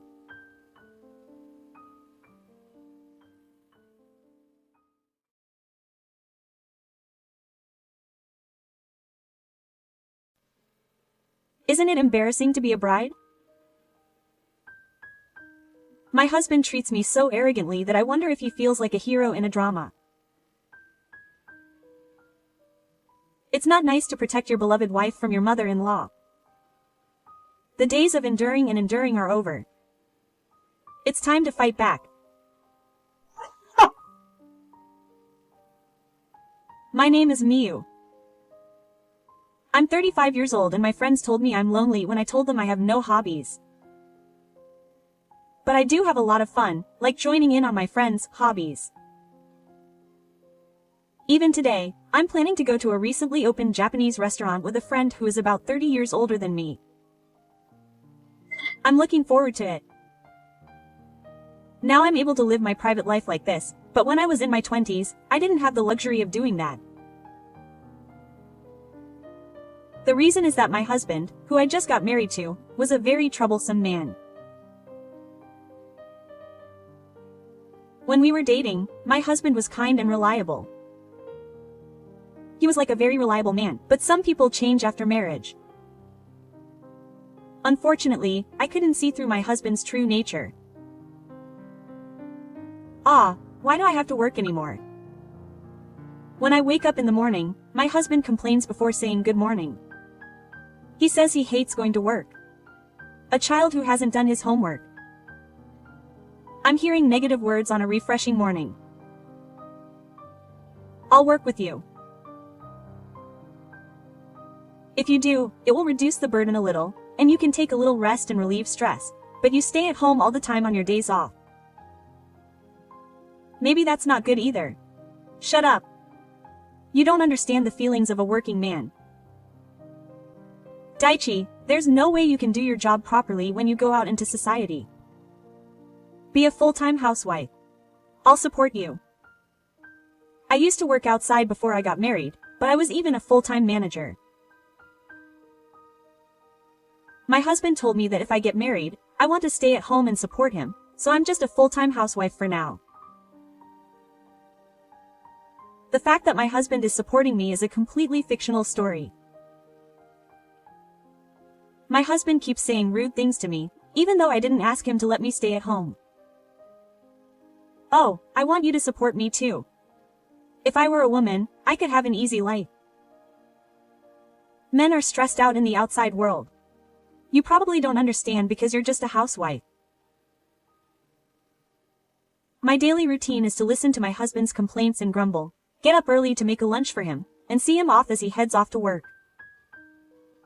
Is this really okay? I wonder if that's my life. But then I remember something my boss, who was about my mother's age and used to work with me, told me. Men are surprisingly like children at home, so you have to treat them well. It's the same in every household. What advice did I get? I understand now. Ours is more like a baby than a child though. My colleague also said it. Marriage is about how to compromise and adjust the gap between ideals and reality. It sounds like a famous quote. As a new wife, there are still many things I don't understand. Well, I guess I'll get used to Joe and it won't bother me anymore. That's what I thought, but I'm not on time for work today, so I'm going to work overtime. I'll eat dinner, so please leave it for me. Oh, really? What time will it be? It won't be that late. I'll metabolize at 7:30. Right. In that case, I'll make hot water at that time. Thank you, that'll help. Good. Good luck with your work. With that, I patted my husband on the back in his suit and sent him off with a smile.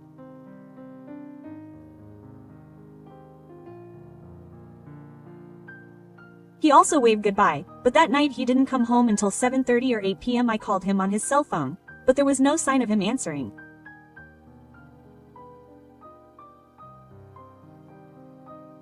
Could he have been in an accident? Or was he still alive somewhere? I was worried, so I looked for him, but there was no sign of him. It was 10:30 p.m. and he still hadn't come home, so I called his company, thinking it was too late. No one answered. I was thinking it couldn't have been an accident when the intercom rang. Who are you? It was my husband who answered like a lively kindergartner. I knew what he had done in an instant, so I opened the door half amused. I saw my husband with his arm around his shoulder, drunk and with a junior colleague. What were you doing until this time? I was drinking. Nice to meet you, Mrs. The person who answered for my husband was Katani-kun, a junior colleague who is good friends with my husband.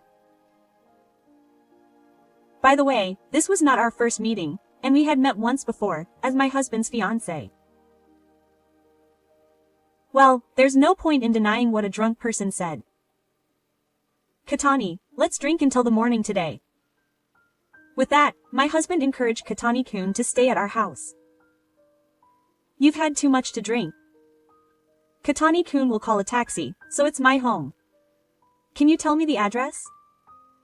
It was in Data Ward, right? Mr. Minami Alp, Osaka Prefecture. This is Tokyo, and it's not funny at all when you say it with a smug face. I sighed. The drunk duo, who don't know about my complex true beast, are having fun practicing forest bears. This is not in the forest. You two stop because it's a nuisance to the neighbors. What? Who cares about the neighbors?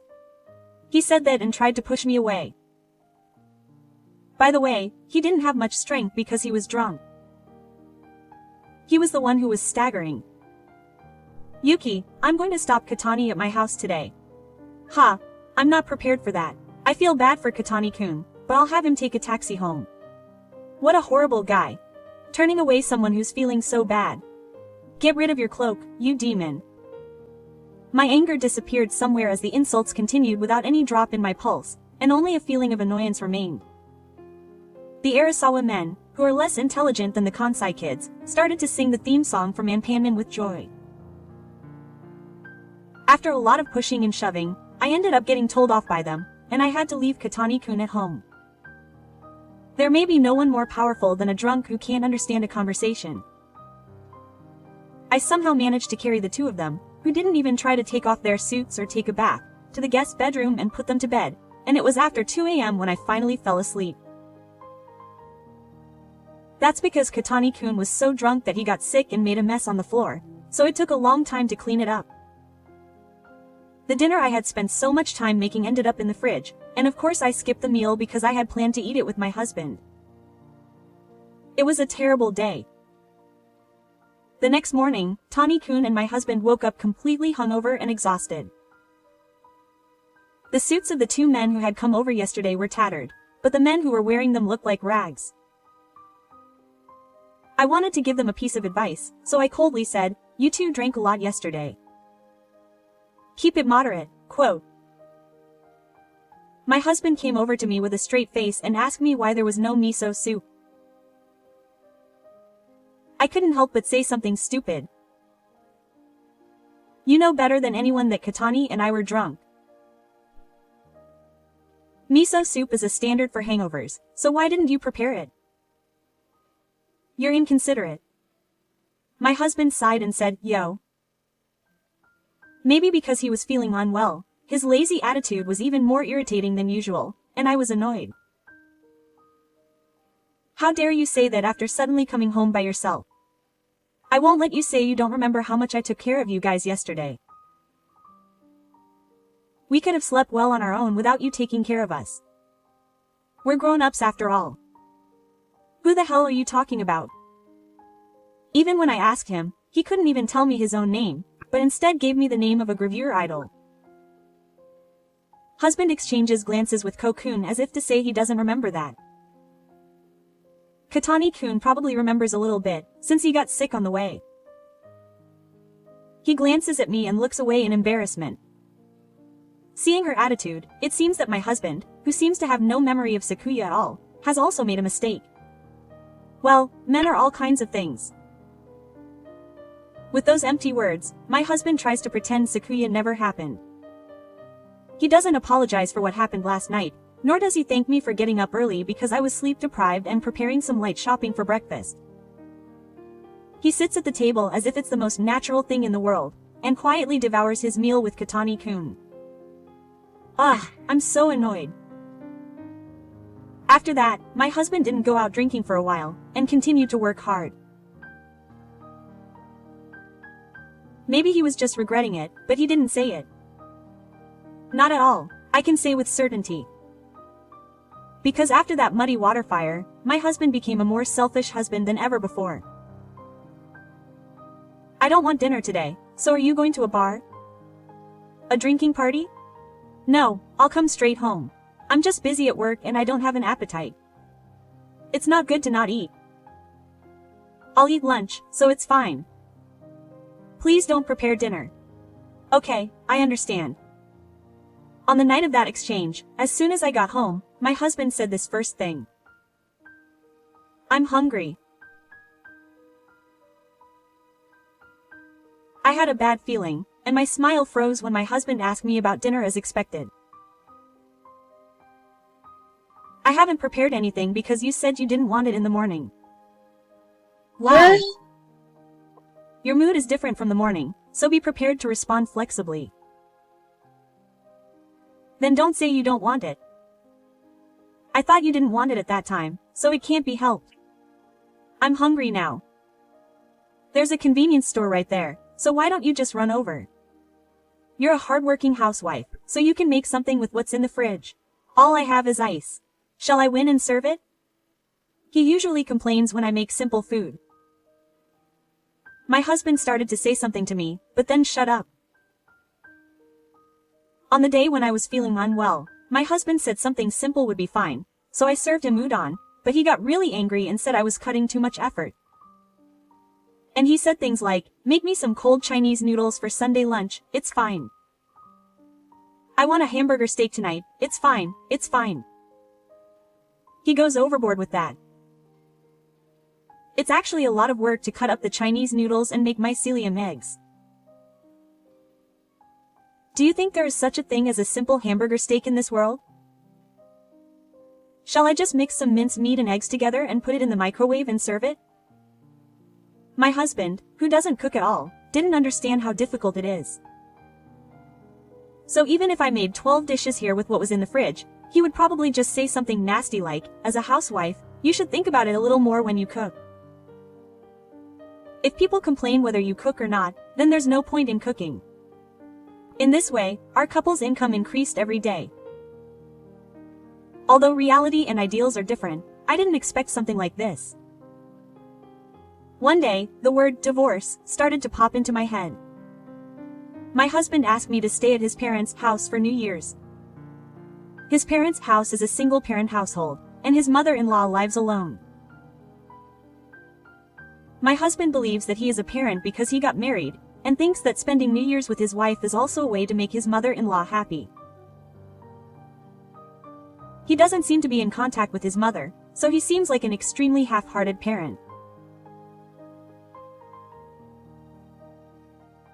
Still, I thought that I would cooperate as a wife, but why do you make such a mistake on a day like this? My husband is angry. It was at my parents' house on New Year's Eve.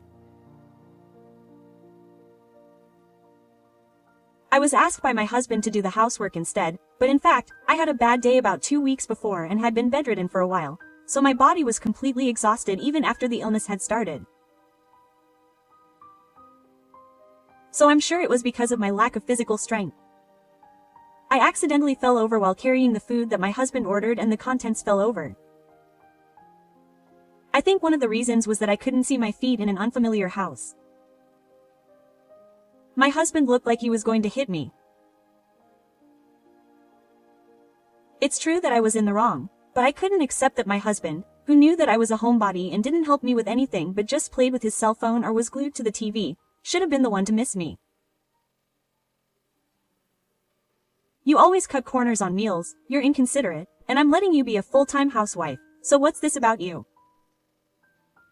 If I don't support you, you won't be able to survive. I don't know if my husband noticed that I was in so much pain that I couldn't help but cry, but he continued to lecture me for about 2 hours. At first, Shito looked at me and my husband in silence, but then he picked up my husband's shoulder and said that there was a better way to do housework. In the end, there was no one on my side here. After a while, my mother-in-law said this. Should I teach Miyu what it means to be a housewife? Huh? My husband, who didn't understand what my mother-in-law was saying, looked at her with a blank look on his face. I was the same. I was wondering what it meant, but I'm lonely here in this house too. What do you mean? Why don't you live with me as a parent? My husband freezes at my mother-in-law's suggestion. Oh, so what's the big deal? You don't want to live with me? No, that's not it. No, that's not it.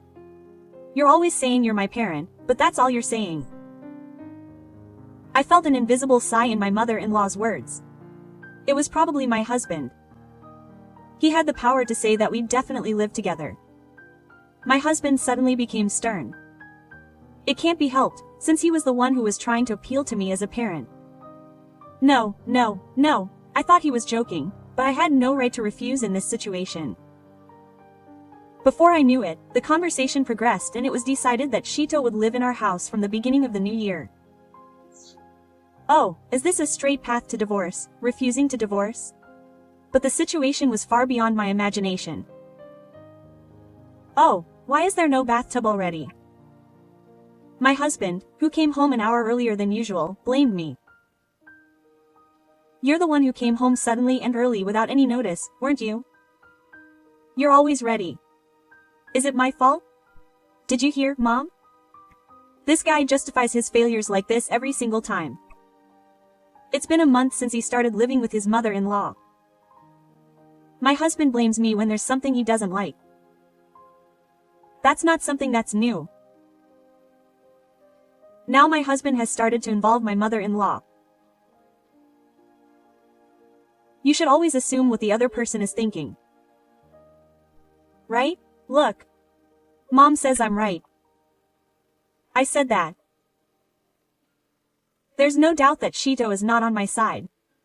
I stay quiet.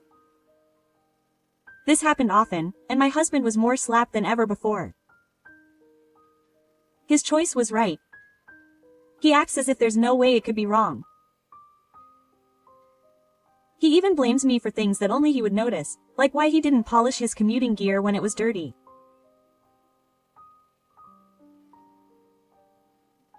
I would be able to forgive him if he was at least a wife who was cherished, but these days he just complains about the company and cuts me off when I try to say something.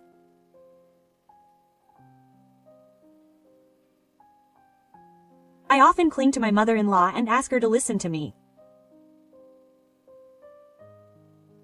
Every time, my mother-in-law listens to my husband's story with a yes, and I gradually lose my place. However, if I look bored, my husband says kind words like, "I'll listen if you have any worries." But he gets bored in the middle of the conversation and goes somewhere. Apparently, my husband has an ideal husband image and is trying to become that. I've come to understand that. He is a manly husband who his wife voluntarily follows him on walks. He said that he wants to be a man who is reliable, pays attention to his wife, and doesn't forget to give her things. I wish he'd stop. By the way, he tells me in advance that he doesn't want food because it's part of the way he gives out clothes so that I don't get tired from unnecessary housework. It's ruined when he asks me if I want food a few hours later. If I point that out, he gets upset, and he just insists that I'm better than him so I should do as he says, so there's no point in talking to him. In the end, he's just a nonsense person. Apparently, my husband went to my mother-in-law when he left home to get a job. His salary is low, so please send me some money for a while. Even though he got a job at a fairly large company, my husband's parents are only this good. Miyu-san, you're not getting better at housework. It's okay. You can just sit there. I'm sorry. Suddenly, my mother-in-law, who was supposed to help me with the housework, pushed me away. I'll admit that I was distracted because I was irritated with my husband. But you don't have to say that much. My husband looked down on me when he saw me looking a little down. I think so too. After all, a professional housewife can tell when she sees it. My mother-in-law doesn't say anything. That's how the parents and children look down on me. Well, I've gotten used to this kind of atmosphere now. Days like this continued. When the two of them blamed me, I gradually began to think that I was in the wrong. But I still had some sense left, so I started to prepare for divorce, hiding from my husband. One day, I couldn't eat this. My mother-in-law, who rarely raises her voice, suddenly takes the plate of the food I made and stands in the kitchen. She throws the food in the sink. "What are you doing, Mom?" Saying that, my husband rushes over to my mother-in-law in a panic. He grabs her hand as she holds the plate and yells at her. My husband raises his voice and asks if she's not ashamed of bullying her daughter-in-law. I'm sure in his mind he thinks he's a cool guy who protects his wife. As I think this, my mother-in-law's mouth lifts fearlessly. I can't help but laugh too. "What are you saying?" "Mom protected me. My husband freezes at my words. Is he holding back a yes? He looks at us once, but then he looks at the sink and turns away. His shoulders are shaking so much that he's laughing. There's no doubt about it. My mother-in-law opens her mouth and says that she's already found out. My husband remains frozen. Now I'll tell you what I found out. You used to dig into the food I made every day on your days off, didn't you? My husband ran out of his mouth, speechless, to those words. What are you talking about? You want to make your mother think that I'm a woman who can't cook or do housework. So what are you talking about? We know everything, even though my husband pretended not to know. I told him sternly to just admit it. In fact, my husband had been digging into my cooking a little after I started living with my mother-in-law. It wasn't anything life-threatening, but he would add extra salt and pepper, or unnecessary sugar, or things like that. By the way, he never emptied his own plate, only emptied mine and my mother-in-law's portions, and while he was eating the delicious food, he yelled at me that I'd never grow up. Did you think I didn't notice? Well, actually, Mia didn't notice, but my husband's face was blank when my mother-in-law revealed it.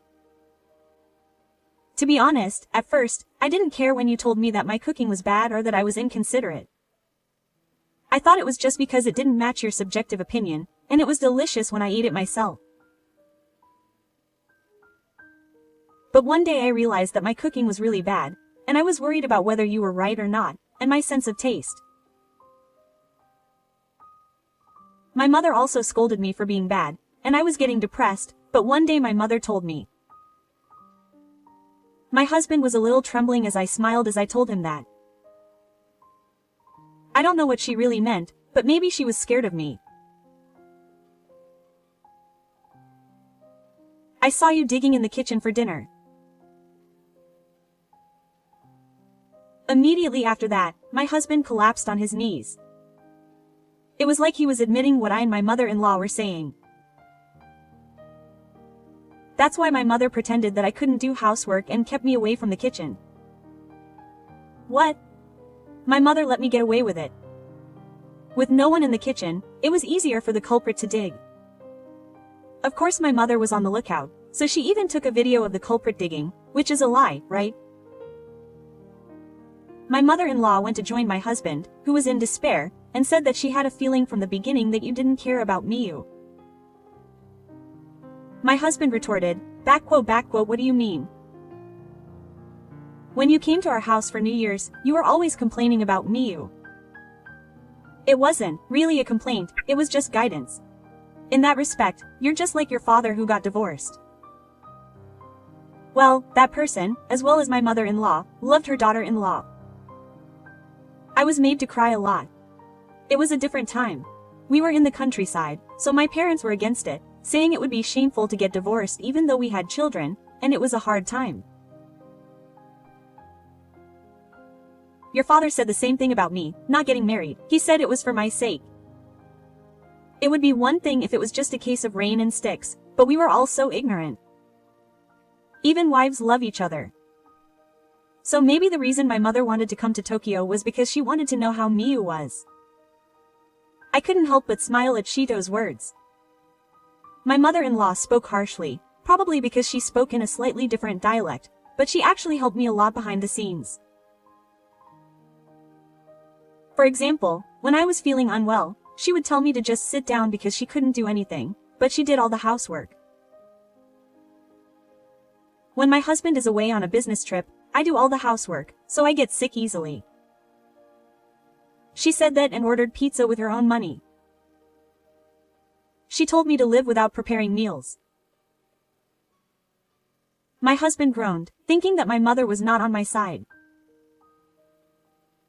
I chuckled at the sight. You are certainly my son, but I am on the side of the housewives who have suffered in this world. I was naive. Until now, I had been living with it being just a little unpleasant, but the food just now was too salty. Even I was about to get high blood pressure, so I threw it away. I'm sorry, it was originally Yu-san's cooking. I was actually helped by my mother-in-law's apologetic words. I bowed my head. Hey, when I asked my husband why he was using it for cooking, my mother scolded him. It's also a husband's job to accept what his wife does with a big heart. Needless to say, during that year-end regulation, I wanted to hug her involuntarily. My heart warmed as I realized that this person had really been thinking about me all this time. So why did it become a prank on the food? It's true that you're no good, and I thought that if my faults were a little more obvious, my mother would realize that I was right. Women, unlike men, speak with emotion. At that time, my mother probably just thought that I was pitiful or something like that. What's that? So I thought that she was probably just saying that I was pitiful without knowing the reality, and I wanted my mother to look at your shortcomings. No, it's no good if you start fabricating other people's mistakes yourself. He said that I was omnipotent and didn't show my tail, so he made evidence. What an idiot. I did it because I thought I wouldn't get caught. You say all sorts of things like you're arrogant, but I think you're the worst. Why? You're lucky that you didn't realize it in this situation. I'm jealous of you for a second. My husband was furious at what I said, saying he didn't understand, but my mother-in-law was laughing out loud. After that, we spent about 5 hours listing the bad points of my husband. Oh, to be clear about the misunderstanding, it wasn't intentional. It just happened that the conversation got heated. Anyway, we spent a long time listing the bad points of my husband and got excited. Then I was wrong. I'll do anything, so please don't hurt me anymore. Did I put on an appearance? I didn't get what my husband said, so I asked him a question.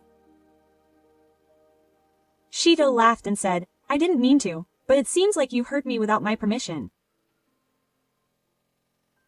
It's impossible that she would stir up someone so much and then be weak to the pain of being hurt herself, so she gave my husband zero mercy. Well, if you do anything, we have a request for you. Us? My husband's eyes were wide open at my words. However, he still looked up, so he seemed to be aware of what I was going to say. I held my husband's hand for the first time in a while and said with a smile, divorce me. Then, estrangement. I'll be the one to divorce you. Not only that, my husband, who was also his real parent, was told to estrange himself, and he was dead.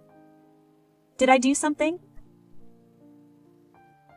Shinko asked her husband as if he didn't know what he had done wrong. He probably thought she would get a good answer. Her mouth was slightly raised in a smile. Her face didn't look as pale as it had been. Ah, you're lucky after all. You don't understand that, that's why this happened.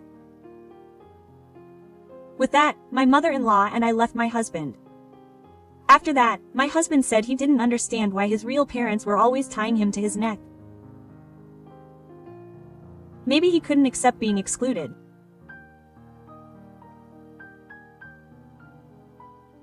But I don't like men who don't treat women well, and I won't forgive you as long as you stay the way you are. Maybe that's why.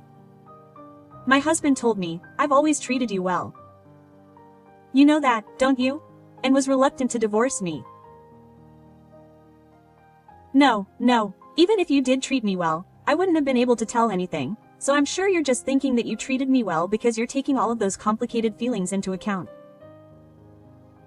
We got married because we loved each other. I told him that if there was no love, a woman would easily take her away from you. Then my husband said that his mother had said something similar to him before, and he lowered his eyes and cried. Maybe he had finally reflected on his actions. After that, he apologized to me and bowed his head, and never showed up again. Of course, not even in front of my mother-in-law.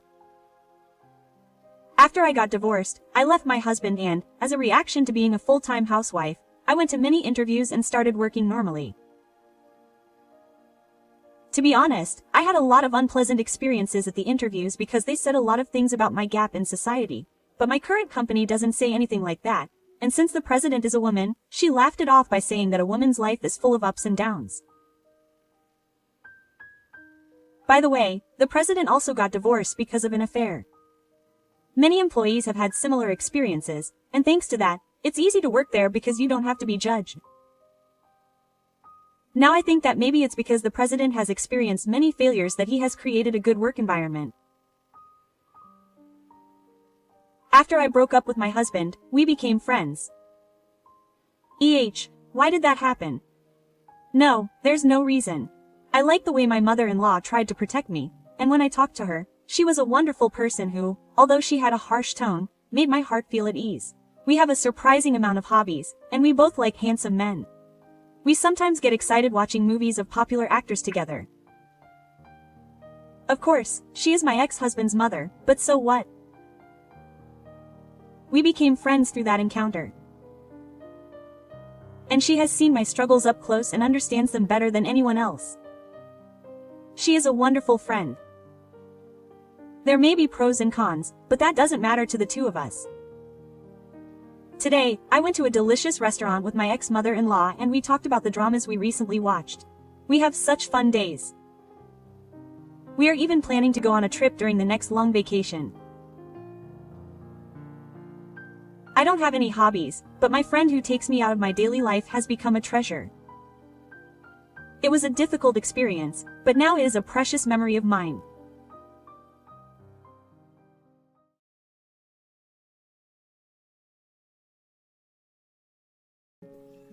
私の名前は小杉ひとえ、42歳。夫の実と小学6年生の娘、5年生の息子との4人暮らしだ。子供たちに手がかからなくなってきたので、介護の仕事をパートからフルタイムに変更してもらった。娘のちさはすごくしっかり者のお姉ちゃん。慣れないフルタイム勤務で疲れている私に代わって夕食を作ってくれる。息子の俊は元気いっぱいのやんちゃっ子だ。服脱ぎっぱなしだよ。ちゃんと脱衣所のカゴに入れてよ。最近では娘が私に代わって息子を注意してくれることも増え助かっている。可愛い子供たちに支えられ、仕事と家事の両立に励む日々。そんな幸せにも一つ影がある。夫の実は家のことを全くしようとしない。それどころか自分の身の回りのことすら自分でしないのだ。おい、お茶。さっきからずっと待ってるんだぞ。ご飯おかわり。ビールも空だぞ。さっさと持ってこい。テレビのリモコン取ってくれ。あとティッシュと耳かきも。いつの時代の亭主関白だ？これは昭和どころの騒ぎではない。もはや明治だ。いや、そもそも、明治の男は耳かきまで持ってこさせるだろうか。明治の男に謝るべきかもしれない。夜や休日の我が家はずっと夫の叫び声が響き渡る。テレビのリモコンなんて自分で取りに行った方が早いじゃない。私がそうつぶやくと、夫はギロリと睨みつける。夫の身の回りの世話をするのは嫁の仕事だろ？親にそう教えてもらわなかったのか？私のお父さんは洗濯も掃除も自分でしてたよ。それにたまにだけどご飯も作ってくれていたし。私がそう返すと、夫は不機嫌そうにため息をつく。お父さんはかわいそうだな。家族の尻に敷かれて惨めなものだ。お父さんのこと悪く言わないでよ。偉そうに威張り散らすあなたに比べたら、お父さんは本当に優しくて素敵な人よ。私は父のことを悪く言われたことに腹が立ち、夫に声を荒げた。女はそうやってすぐヒステリックになるから嫌いだ。そう言い、寝室にこもってしまった夫とは、それから1週間口を聞いていない。そんなことがあってもなお、偉そうに命令するのは全く変わらなかった。おい、醤油取ってくれ。それとお茶のおかわり。考えが古すぎる夫と結婚したことを最近密かに後悔している。今から12年前の春、待望の第一子である娘の千佐が誕生した。思えば、あの頃から夫と義両親の態度はいいものではなかったのだ。はあ、女か。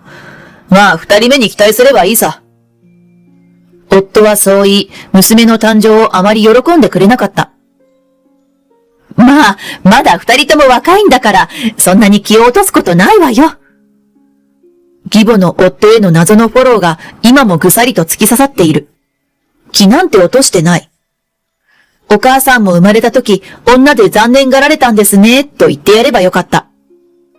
あの時は初めての出産で疲れ切っていたため、夫や義両親に何も聞けずじまい。それから1年後に息子の俊が生まれたのだ。かわいいなぁ。目元や鼻なんて俺にそっくりじゃないか。夫は息子の誕生を盛大に喜び、これ、私たちからのプレゼントよ。と義両親がベビー用品を渡してきた。千佐の時はこんなに喜ばなかったのに、どういうことなの？私は夫と義両親の態度の違いに違和感を覚えた。そして、息子が生まれてからというもの、夫と義両親は息子を溺愛。あくびしたぞ。かわいいな。と言い、夫は息子の写真ばかり撮るのだ。義両親は頻繁に我が家に来ては、これ、俊に食べさせてやってくれ。俊くんの好きそうなおもちゃを買ってきたわ。と、息子にばかりお菓子やおもちゃを買い与える。一方で、娘のことは全く無関心。夫も義両親も息子ばかり見て、娘のことは一切見ようともしないのだ。写真だって、夫は息子の写真を何十枚、何百枚も撮影する。私は夫に対抗するように、娘の写真を何十枚、何百枚と撮影した。そうでもしなければ、息子の写真ばかり残ってしまい、娘が大きくなった時に悲しんでしまう。ねえ、あなた、もっと千佐のことも大事にしてあげて。二人とも大事な子供なんだから、平等に接してあげてほしいの。私が夫にお願いすると、夫は、なんで？と首をかしげる。なんで？大事な後継ぎは長男と決まってるだろ？娘なんて正直いたって何の役にも立たないじゃないか。私は夫の言葉を聞いて、夫の人格を疑った。冗談でしょ？自分の子供を何の役にも立たないなんて、それでもあなたは親なの？驚く私に平然とした表情で夫はこう返す。俺は父さんの会社を継ぐ予定なんだ。で、俺が継いだ後はどうするんだ？大事な後継ぎなんだから、溺愛するのは当然だろ？義父は小さな商社を経営している。会長である義父はセミリタイアし、夫が社長を引き継いでいたのだ。その先の代を考えているのはわかる。でも、後継ぎなら別に息子じゃなくても、娘でもいいんじゃないの？女社長として立派に活躍する姿を見てみたいわ。私がそう返すと夫は激怒。女社長なんて、そんなもの頼りにならん。昔から社長は男がするものだと決まってるんだ。夫の頑固な考えに私は反論するのも疲れてしまった。そうですか、とだけ返した。世間から学ばないこの人、自分で思ってるほどきっと仕事はできない。その私の想像はやがて現実化することになる。せめて私だけでも子供たちに平等に愛情を注げる親でありたい。そう思いつつ私は育児に専念した。あれから10年余りの年月が流れ、子供たちも立派に成長した。再来年には2人とも中学生になる。いつもありがとうね。夕飯作り手伝ってくれて。私が子供たちにそう言うと、お母さんは仕事で忙しいんだから、私たちが手伝うのは当たり前だよ。と娘は照れ笑いを浮かべる。息子は少し気恥ずかしそうに、別に俺は何もしてないよ。ほとんど姉ちゃんがやってくれてるし。と顔を赤くしてうつむく。そんな2人の姿が愛おしくて、私は思わず抱きしめたくなる。子供に優劣なんてつけられない。男でも女でも私にとっては大事な宝物なのだから。私はこれからも子供たちと共に協力し合いながら生活していきたい。そう思っていた矢先、私たちの生活の歯車を狂わせる出来事が起きた。会長を続けていた義父が亡くなったのだ。昨日の夜まで元気にご飯を3杯もおかわりしていたという義父。寝てる間に急性心不全を起こし、朝起きてこなかったのだそう。よく息子のお菓子やおもちゃを買って我が家に来てくれていたが、もともと口数が少ないためあまり話したことはない。突然のことで信じられない気持ちもあったが、私は夫と慌てて義実家に駆けつけた。義母は大泣きし、夫はうなだれて頭を抱えている。二人とも義父が亡くなったことを悲しんでいるのかと思ったが、よく聞くと違った。俺、一人で社長の仕事なんて不安だよ。何かあっても聞ける人がいないなんて。俊君が大学出ていれば、お父さんの会社の仕事も頼めたのに。義父の葬儀で仕事の心配をする二人。場違いな憂いを抱えている二人があまりに馬鹿らしくて、私も子供たちも呆れて無視していた。義父の葬儀を済ませた後も、夫と義母はさらに息子のみ溺愛するのだった。俊のためにドリンクバーの機械を会社に置いたんだ。学校終わりはいつでも会社に寄ってジュース飲んでいいんだぞ。俊君、何か欲しいものない？おばあちゃんが何でも買ってあげるから、欲しいものがあったらいつでも教えてね。息子が幼い頃から、夫と義母は息子を甘やかし続けていた。だが、義父が亡くなってからそれに拍車がかかったのだ。夫と義母の気持ちは同じ。小学生の息子に家業に興味を持ってもらい、大人になったら入社させるつもりなのだ。その気持ちは息子にも十分伝わっていた。父さんとばあちゃんって本当に変な人だよな。俺を会社に引きずり込もうとしてるの丸見えだよ。でも、俺は父さんの会社になんか入らないから。俺は YouTuber になるのが夢なんだ。そう言って、ふんと笑う息子。息子には大ファンの動画クリエイターがいて、将来は動画制作の仕事をするのが夢なのだ。俊がなりたい仕事に就けばいいわ。無理して興味のない仕事に就く必要はないからね。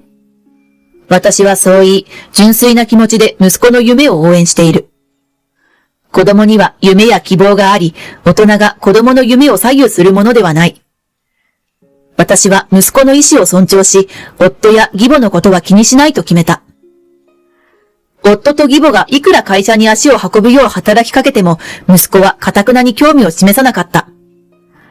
そのことで私にも嫌味を言うが、もともと私は何も強制する気がないので、のれんに腕押しだ。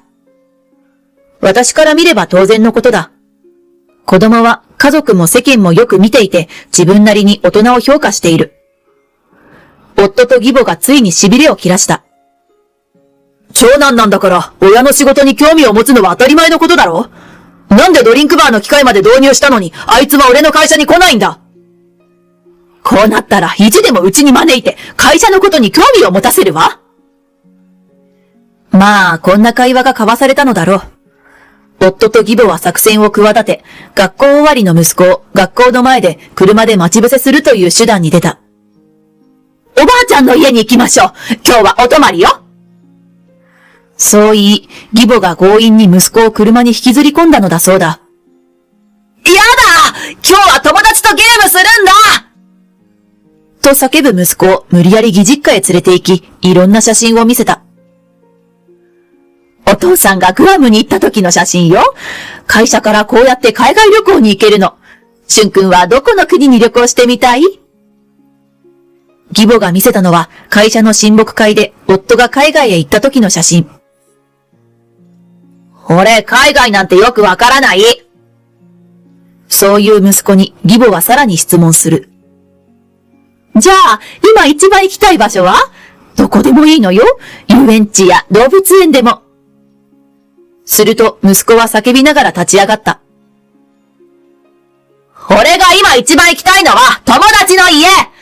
今日は友達とゲームしようって約束してたんだよ！走って義実家から逃げた息子が向かったのは近所に住む友達の家。もしもし、しゅんくんが泣きながら家に来たの。おばあちゃんに誘拐されたけど逃げてきたって。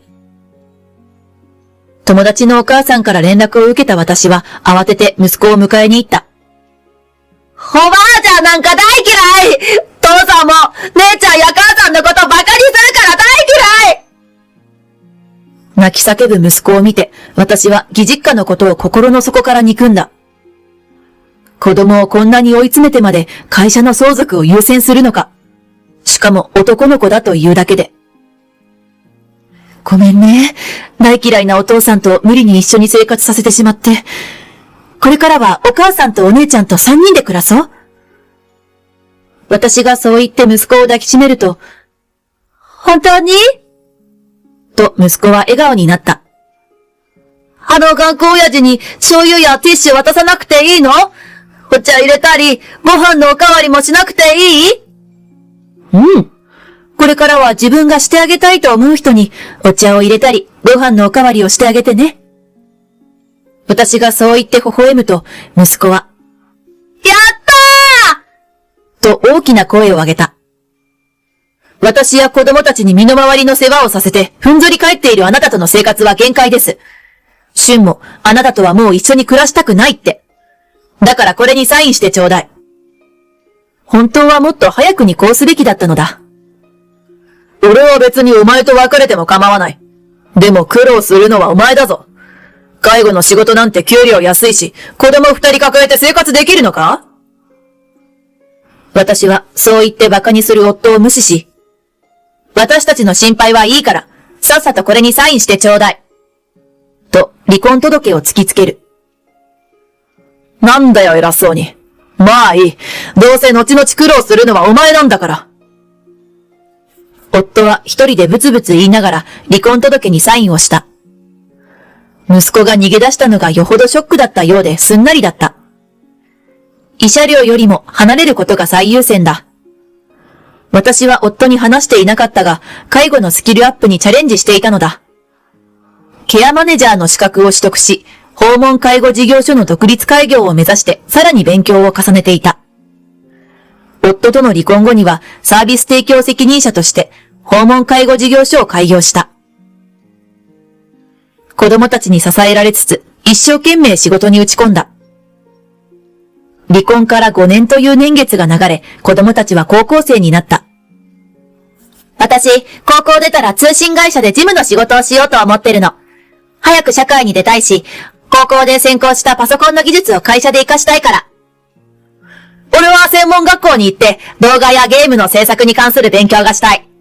やっぱり売れる動画クリエイターになるには勉強が大事だからな。